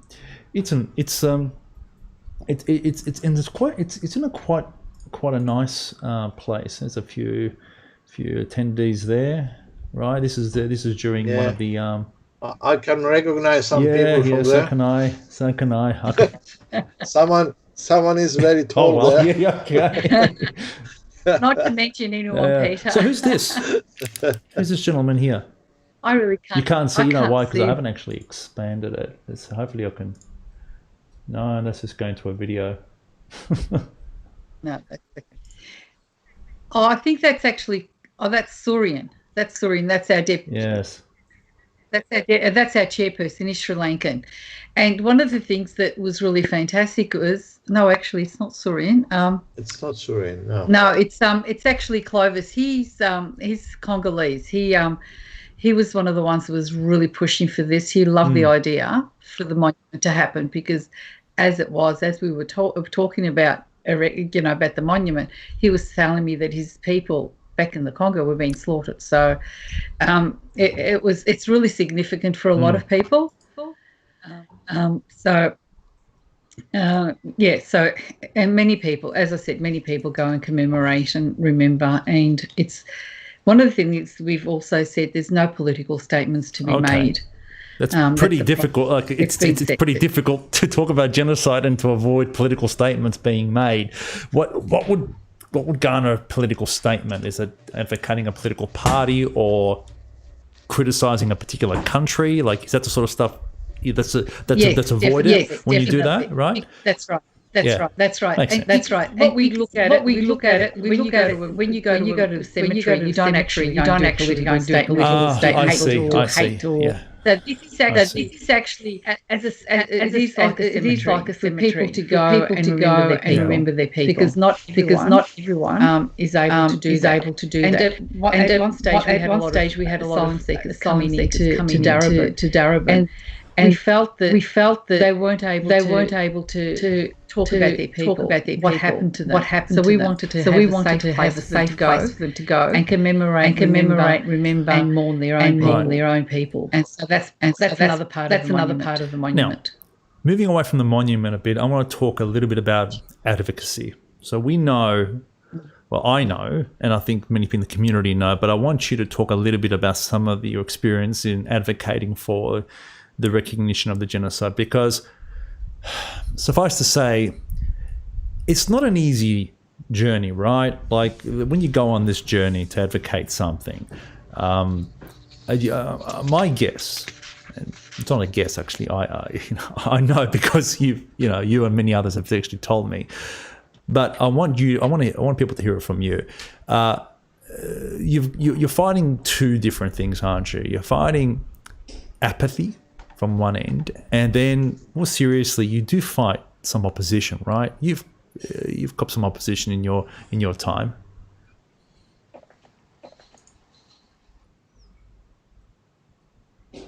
Yes, we have. It's really interesting. Even with the monument, we had a Turkish delegation that had gone to the council and demanded that we didn't build the monument because they thought it was just about the Greek genocide and the Syrian genocide. Right. So they did a lot of problems. They had caused a lot of problems. But at the end, council saw the benefit of what it was, and it did go through. Look, we've had a lot of exhibitions. We've had a lot of conferences, and people are very receptive. The only one of the times that I remember in the Dandenong Library, I got a phone call from a friend of mine saying that the Turkish Member of Parliament in that area had actually called in to tell me not to go ahead with the monument, with the exhibition, because they were going to organise bus floats of Turks to come out to demonstrate outside the library. Really? Yeah, very much so. And I actually panicked for a moment. I thought, oh my God, what's going to happen? And then I thought about it. You know what? Tell him to bring it on. Bring it on. And he said to me, there's going to be problems. Bring it on. We'll call the newspapers. We'll call all the media. And let's what they're trying to cover up. Let's see. They were trying to bully you, weren't they? This is a member of Parliament, right? And who actually tried bullying you. And this is the thing. I don't think people really understand what that feels like. I don't know of many people who've ever been bullied by a member of Parliament and how serious that could basically be. And I find that I don't think that people hear these stories enough. Have you ever had to deal with threats, as into your life and safety? Yeah. Well, when we finally unveiled the monument, we actually got an email from the email was Haran Dink something or other, and journalist who actually assassinated in Turkey, and the email said we will slit your throats while you sleep. That's what the email said. Yes. A bit other things, part of that, and then it had signed from the Grey Wolves and it was really scary. Myself and a couple others who actually knew the history thought it was serious. Unfortunately, some of the other people that in the committee didn't realise how serious it was, but eventually we took it to the police. We had to. We just don't do it. Look, there have been other times. There have been, and not only myself. I think Panayoti and quite a few other academics a few years ago were followed too. I mean, on Facebook and social media, but. It is what it is, but the truth is there. It's the truth. The truth is the truth. You can't hide the truth. It is what it is. It happened. There's nothing wrong for them to apologise what happened in Germany. They apologised and they moved on. Why not do it for us? It happened. It's the truth. And you know what? At the end of the day, justice needs to be done. These people need to be remembered in a way that they did exist. This is what happened to them. Absolutely. And and when this happens, people will actually move on, and that's what we want. And look, we don't hold anything against the Turkish community. For heaven's sake, they're human beings, they're the same as us, and I'm sure that they have their own stories and whatever. But at the end of the day, we need to remember what happened to our parents, to our grandparents, our ancestors. And I don't think it takes away from it, right? Like, there are Jews still living in Germany, and there are Jews who've got German friends, and it's not an indictment on the whole German community or the whole German country. But with regard, it's not like there might be many Jewish people who don't like German people for what they've done, and that's fine. It's very understandable. But in general, you don't have generalize a whole community, especially today. But I think my problem is this: when you speak to a German, they understand what their ancestors perpetrated, okay, and they understand what had happened was wrong, and the country itself has worked very hard to make amends for what they did perpetrate. But you look today. And this is the other thing. You look today, and you look at what the current president of Turkey is saying about throwing people back into the ocean, and about the fact that we don't that we'll teach them a lesson again. Just you really can't imagine. That contradicts exactly. Because one thing they say it wasn't a genocide. The other thing they say, well, of course we cleaned you guys out. Like the definition of what genocide is. But you couldn't imagine Angela Merkel or any other German leader today, turning around to Israel or the Israeli president and say, we'll throw you into the furnace the same way our ancestors did. It'd be a horrific thing to say, right? And absolutely horrific, and I think the world would condemn the country for it. And yet, I don't know why, but Turkey just seems to get a pass for their rhetoric, and I don't think that everybody within the Turkish community would agree with the Turkish leader's stance on this, and that's the reason why. I don't know of anybody within our community that holds any ill will towards members of the Turkish community at all. Nor should be, because these people they're not the perpetrators.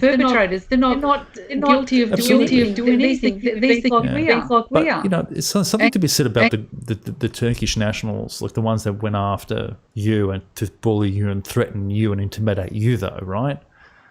But it wasn't just me. It was also they did. So it wasn't. But look, that's the problems that we face. We need to persevere. We need to keep on going because the ultimate result is what we want, and that's the justice for our people, the recognition. Now, I don't know if I've told you, back in 2011, I went to a conference in Brisbane, and it was with the Labor Women's Network, and it was all women from Australia, or Labor women from Australia and New Zealand. And I put the motion up to recognise the Greek, Armenian and the Assyrian genocide, and it was actually passed. It was the first time ever in Australia that all the women in the Labor Party actually they recognised it. Did you know that? Had no idea. You see how many things you're learning today. It's amazing. There is a recognition, and we don't know that. And we just picking up the other ones. That's also very important thing. It's very important. Whatever recognition is happening. Also, the Greens have actually recognised. I've got a letter from Adam Bank. Recognised genocide. Last year we had a commemoration. We did a function at the Middle Park Library, and we invited Lydia Thorpe to come along. It was the Pontian with Funny Similar, and what she actually spoke about recognising what happened to our people. She was recognised for the genocide. I've got that in tape, but I don't know how to get it out to you. You know what? We need to now. Speaking of all that, so probably we haven't really mentioned that enough today, unfortunately. So earlier on today, I made mention of the Joint Justice Initiative, right? And this is really right up your alley, Sophia. It is, and for those listening, just reiterate it again, and I might put it into the description of these videos that we share on Facebook as well as YouTube. That at the ANC website, at the www.anc.org.au, and then look for the Joint Justice Initiative site, and I'll just go back to that site here, and you know what? Let me just go there. I think that you'll get a bit of a kick out of this. .anc.org.au.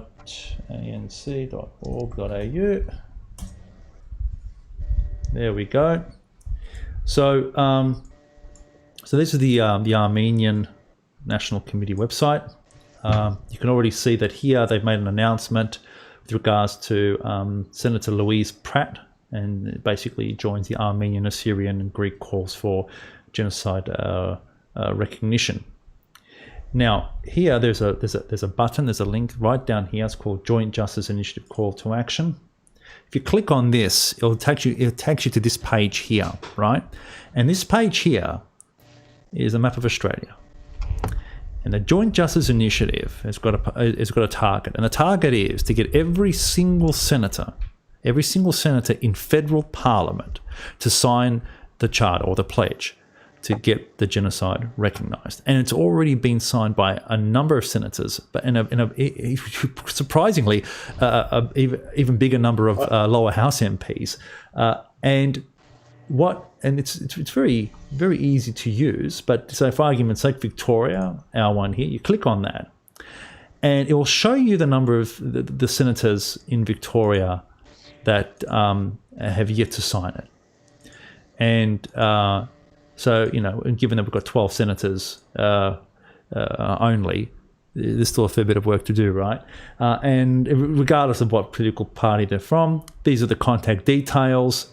And then it's a little smart in the way they've organised it, where you can actually, as soon as you call up a senator, they've even given you a bit of a script to read, if you wish. Otherwise, just talk yourself. And you can, once you finish your conversation, you can mark this call, okay, and then you can give the the ANC some information. Now, this is something they put together. This is something that our federation, through the Hellenic Council, are supporting a fair bit, and we're trying to raise awareness for this.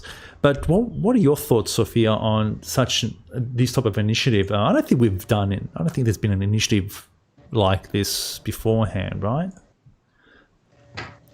No, like this. No, there hasn't been. With RTA, we did go and lobby many times, absolutely. I remember that. We've gone 2 or 3 people from RTA members, and we've gone lobbied, and we've had a lot of. I suppose we've opened up the road because when we first started, people didn't know about the genocide. They had no idea. Raising awareness awareness is a tough thing, right? So what we did, we laid the groundwork in regards to getting people in Canberra, in Victoria, knowing about what happened to the genocide in the genocide.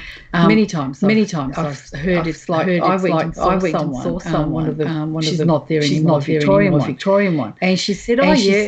So at the Pontians, are they Armenian? No. And so she had no idea that there were groups and groups. So it's the educating them. That's one of the things that Anatolia does. We educate people to our people.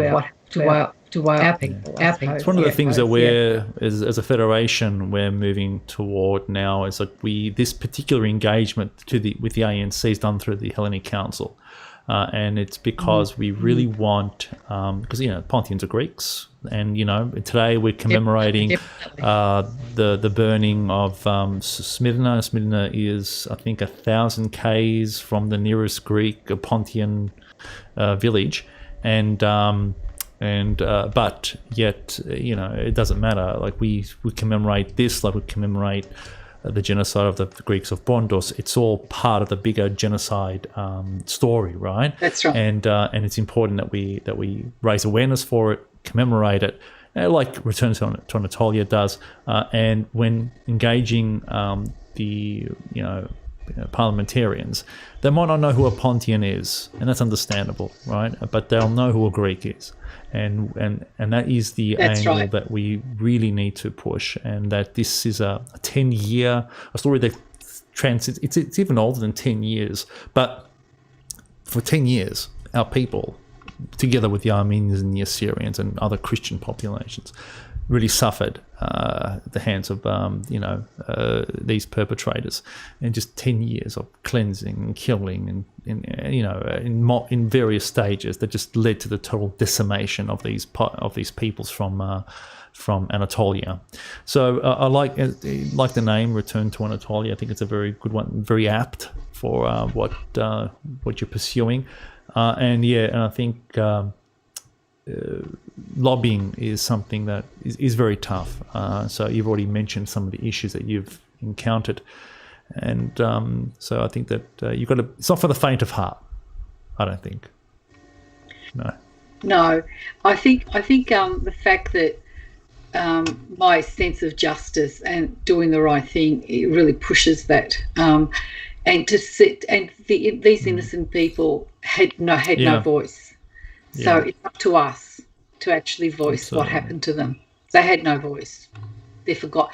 For some people, they were forgotten, and for some people, they didn't exist.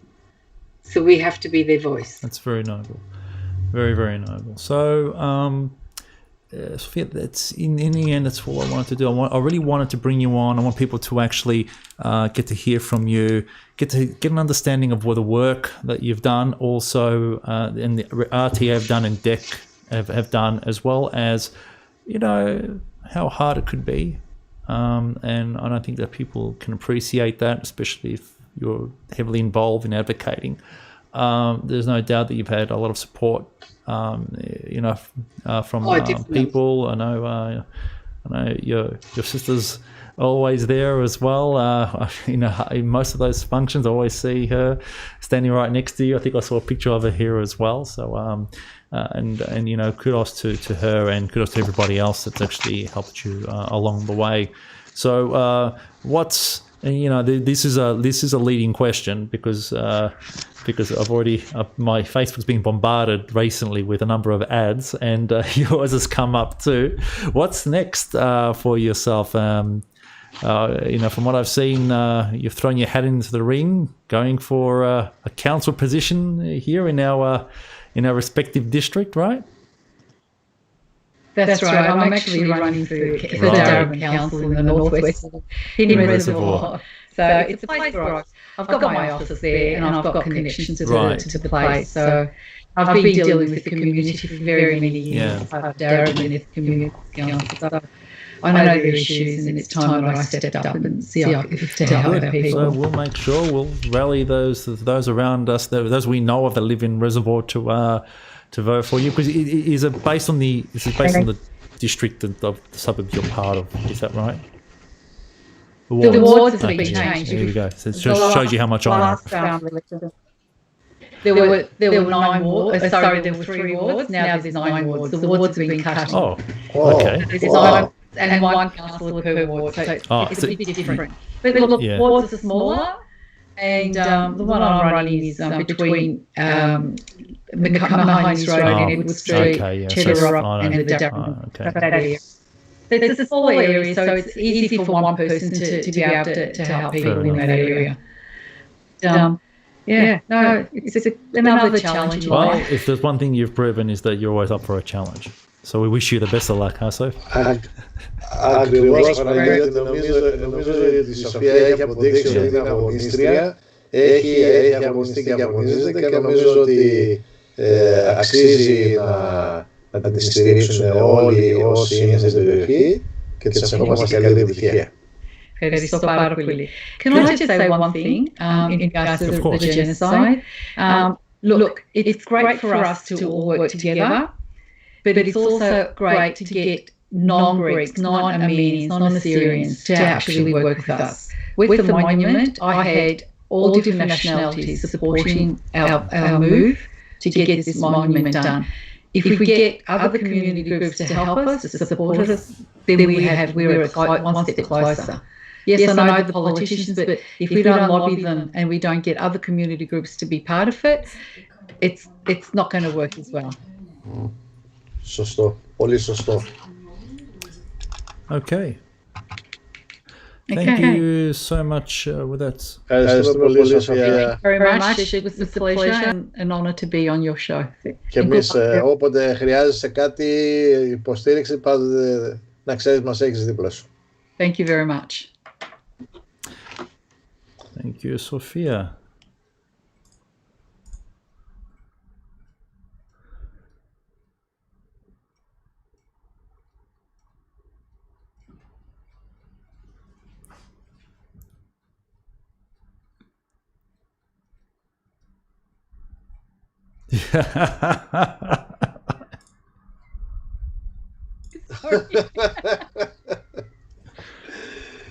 Okay, let's see what we've got going here now.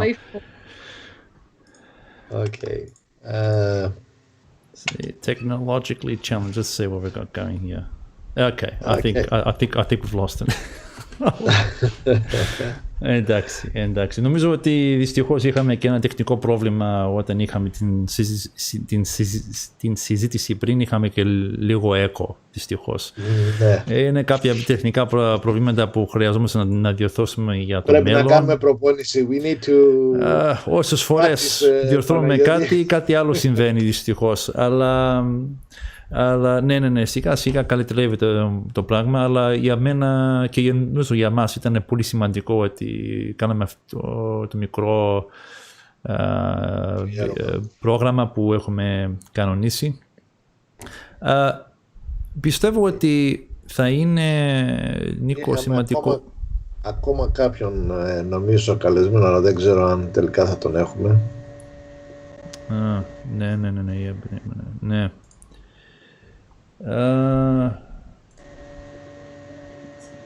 Ναι.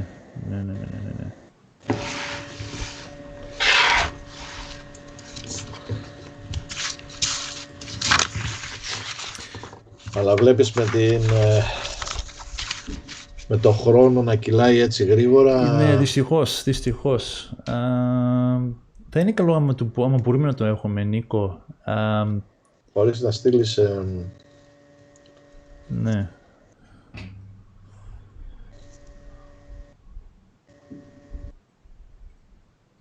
Περίμενε.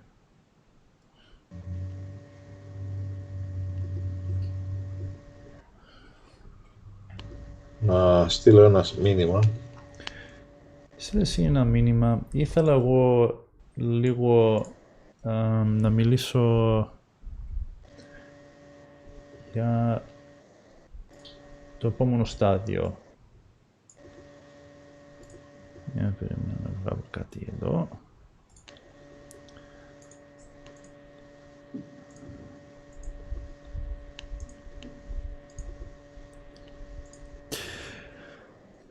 So ένα θέμα που δυστυχώς δεν είχαμε ώρα να μιλήσουμε και ήθελα πολύ να το έχω σε αυτό το πρόγραμμα ήταν για την μουσική από τη Σμύρνη. Κάτι ανάφερε ο Κώστας λίγο από μια καθηγήτρια που μιλούσε για τα ρεμπέτικα. Ναι. Και το τραγούδι που ακούσαμε, το καίγομαι είναι αποκλειστικά ρεμπέτικο τραγούδι, έτσι. Ναι. Αλλά σίγουρα θα ήταν διαφορετικό να ακούγαμε περισσότερες πληροφορίες όσον αφορά την μουσική παράδοση που ήρθε από την Μικρά Ασία, εξελίχθηκε στο ρεμπέτικο και αργότερα έγινε μέρος της μουσικής παράδοσης κυρίως Ελλάδος και μέρος του μοντέρνου τραγουδιού μας, έτσι. Εντάξει, ήθελα τώρα λίγο, Νίκο, τώρα που θα κυνηγάμε λίγο τον άλλον ομιλητή, ήθελα τώρα να δείξω λίγο για τα βιντεάκια, ένα βίντεο που έχουν τραβήξει για το κάψιμο, γιατί ευτυχώς υπήρχαν άτομα με κάμερες εκεί για να πιάσανε τώρα το πολύ φοβερό τραπαντικό κατάσταση της φωτιάς.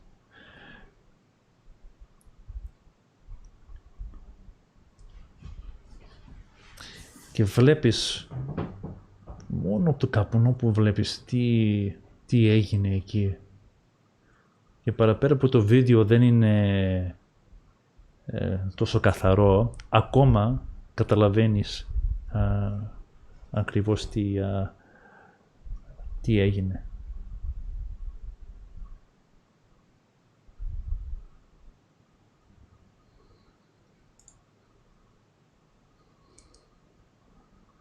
Τα καταβάκια.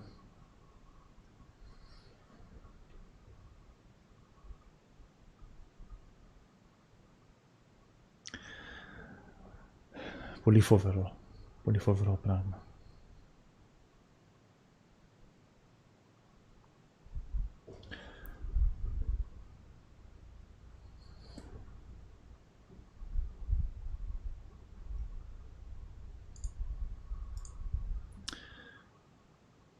So as we're basically watching this, there is one thing that I do want to actually mention. I think for the listeners out there, it's very important. I'm hoping that for those of you who are able to listen to most of the program, we're able to pick up on the key central theme with regards to the burning of Smyrna.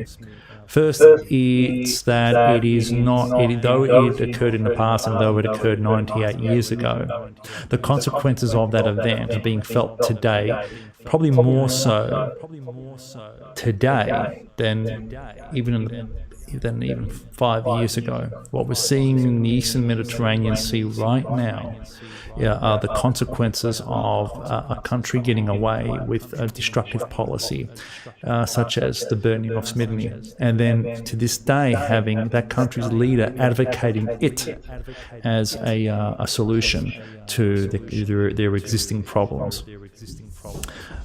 This is a major problem, a major concern regarding the issue of genocide and the lack of genocide recognition. I think that when you look at images like this, they're scary because I find that when I'm looking at images of these ships in the water, it just reminds me of the ships that are currently in the Eastern Mediterranean, many of the Greek islands like Kastellorizo that surround that particular area, and it scares me to think what would happen if that island was to be invaded, and what would happen to the people on that island. We all know what happened in Cyprus back in 1974, and the horror stories of what occurred there are still being talked about and even discovered today. So we know that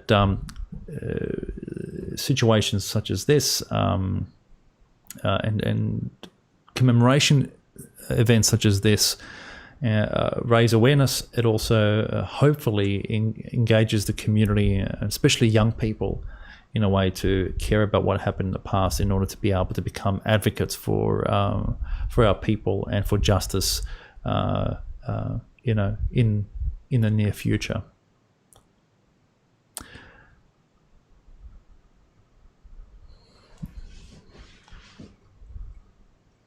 Νίκο. Περίμενα, γιατί έχω χάσει τώρα δυστυχώς.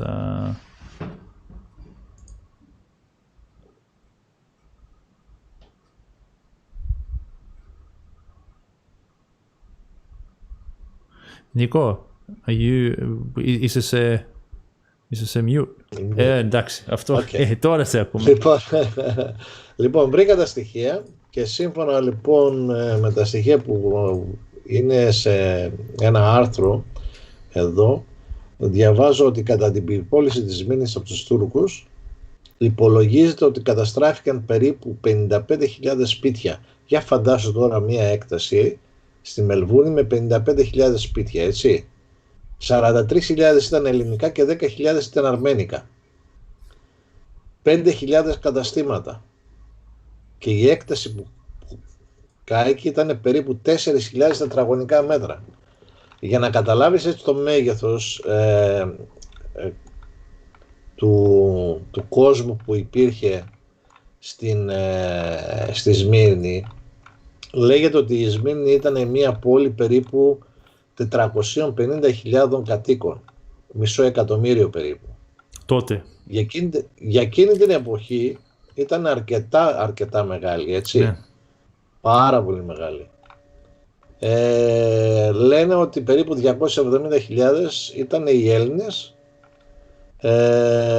ένα μεγάλο ποσοστό Αρμένοι και όλες οι υπόλοιπες.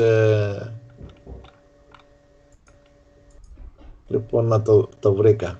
Λοιπόν, σύμφωνα με τα στοιχεία που υπήρχαν το 1914, όλη η Μητρόπολη της περιοχής της Σμύρνης είχε 450.000 κατοίκους. 200.000 Έλληνες, 80 έως 100.000 Αρμένοι, 40.000 Εβραίοι και 30.000 ξένοι υπήκοοι, από τους οποίους υπήρχαν πολλοί Ιταλοί, Άγγλοι, Γάλλοι και Αμερικανοί. Έτσι. Και από ό,τι λέει ο χαρακτηρισμός της Σμύρνης, ειδικότερα από τους Τούρκους, ήταν Γιαούρ Ισμύρ, γιατί υπήρχε η πλειοψηφία των Ελλήνων. Κατάλαβες. Φαντάσου τώρα λοιπόν, για φαντάσου μια έκθεση 50.000 σπιτιών να καεί, ας πούμε, σε μια περιοχή της Μελβούρνης. Πόσο μεγάλη είναι, έτσι. Φοβερά πράγματα. Φοβερά πράγματα. Αλλά νομίζω σήμερα ήταν μια πάρα πολύ επικοδομητική, έτσι, επικοδομητικό αφιέρωμα πάνω στο να μάθουμε μερικά περισσότερα πράγματα, έτσι, για την καταστροφή της Σμύρνης, και εγώ και εσύ και όσοι μας παρακολούθησαν. Ελπίζουμε στο μέλλον να είμαστε πιο ενημερωμένοι και εμείς, αλλά και οι φίλοι που θα μας ακολουθούν. Ακριβώς. Και θα μας ακούνε, γιατί είναι καλό να μαθαίνουμε το τι συνέβη. Και το κυριότερο είναι ότι όταν μαθαίνεις κάτι π.χ. για την επανάσταση των Γάλλων, ή άμα μαθαίνεις κάτι για την επανάσταση των Αμερικάνων πριν 200-220 χρόνια, εντάξει, έγινε αυτό που έγινε και είναι καλό να το ξέρεις, είναι καλό να έχεις μια ιδέα με τι έχει γίνει, γιατί έτσι μαθαίνεις και κάτι για το παρελθόν, έτσι. Αλλά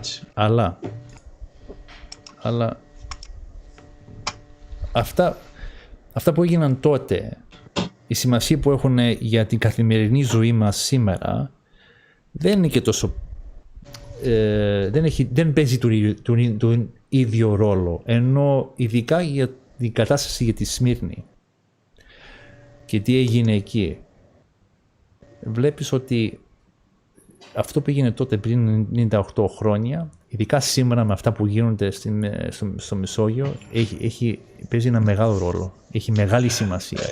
Και είναι επίγον για μας ως Έλληνες να το καταλαβαίνουμε αυτό. Ακριβώς την ίδια περίοδο με την καταστροφή της μήνης, ακριβώς την ίδια περίοδο τώρα πάλι έχουμε τα ίδια προβλήματα, παρόμοια προβλήματα, έτσι. Ναι. Δυστυχώς, ελπίζουμε όλα να αποφύγουμε κάποιες εντάσεις που υπάρχουν ναι. και να καταλήξουμε έτσι σε πιο ήρεμες καταστάσεις. Ναι. Δεν αξίζει να χαθούν και άλλες ζωές. Ακριβώς. Εξαιτίας κάποιων πολιτικών αποφάσεων. Δεν πρέπει να θρηνήσουμε πάλι θύματα. Ακριβώς, Λοιπόν, και εντάξει, από εδώ και πέρα τι γίνεται, Νίκο, τι γίνεται από εδώ και πέρα? Πάλι να κάνουμε μια επιθύμηση για το website, το anc.org.ay. Είναι πολύ σημαντικό αυτό. Θέλουμε να τονίσουμε ότι άμα θέλετε την Αυστραλία να υποστηρίζει το ελληνικό κράτος, θα είναι καλό άμα οι βουλευτές και ειδικά τα άτομα από τη Γερουσία καταλαβαίνουν και αναγνωρίζουν κάτι από την ιστορία μας και καταλαβαίνουν ακριβώς γιατί έχουμε το πρόβλημα που έχουμε σήμερα και ότι είναι πολύ σημαντικό να υπογράφουν αυτή τη συμφωνία, αυτό το charter που έχουμε ότι να υποστηρίξουν την αναγνώριση της γενοκτονίας. Δεν θα υπογράφουν τίποτα άμα δεν χτυπάμε τα τηλέφωνα. Και στο website το κάνει πάρα πολύ εύκολο για τον κόσμο να καταλαβαίνεις ποιος μένει και ποιος δεν έχει υπογράφει και πώς παίρνεις την πρωτοβουλία να τους πάρεις τηλέφωνο και να τους πλησιάζεις να το υπογράφουν. Και ειδικά για μας ως Έλληνες είναι επίγον για μας να χτυπήσουμε αυτά τα τηλέφωνα και να τους κυνηγήσουμε να το υπογράφουν. Λοιπόν, νομίζω τα είπες όλα. Είναι ώρα να καληνυχτήσουμε τους φίλους που μας παρακολούθησαν. Ναι.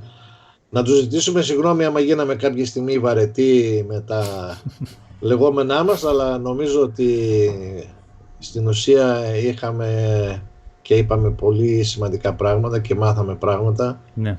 Και ας ελπίσουμε την επόμενη φορά να μην έχουμε και τόσα πολλά τεχνικά προβλήματα, αλλά γινόμαστε καλύτεροι, Παναγιώτη.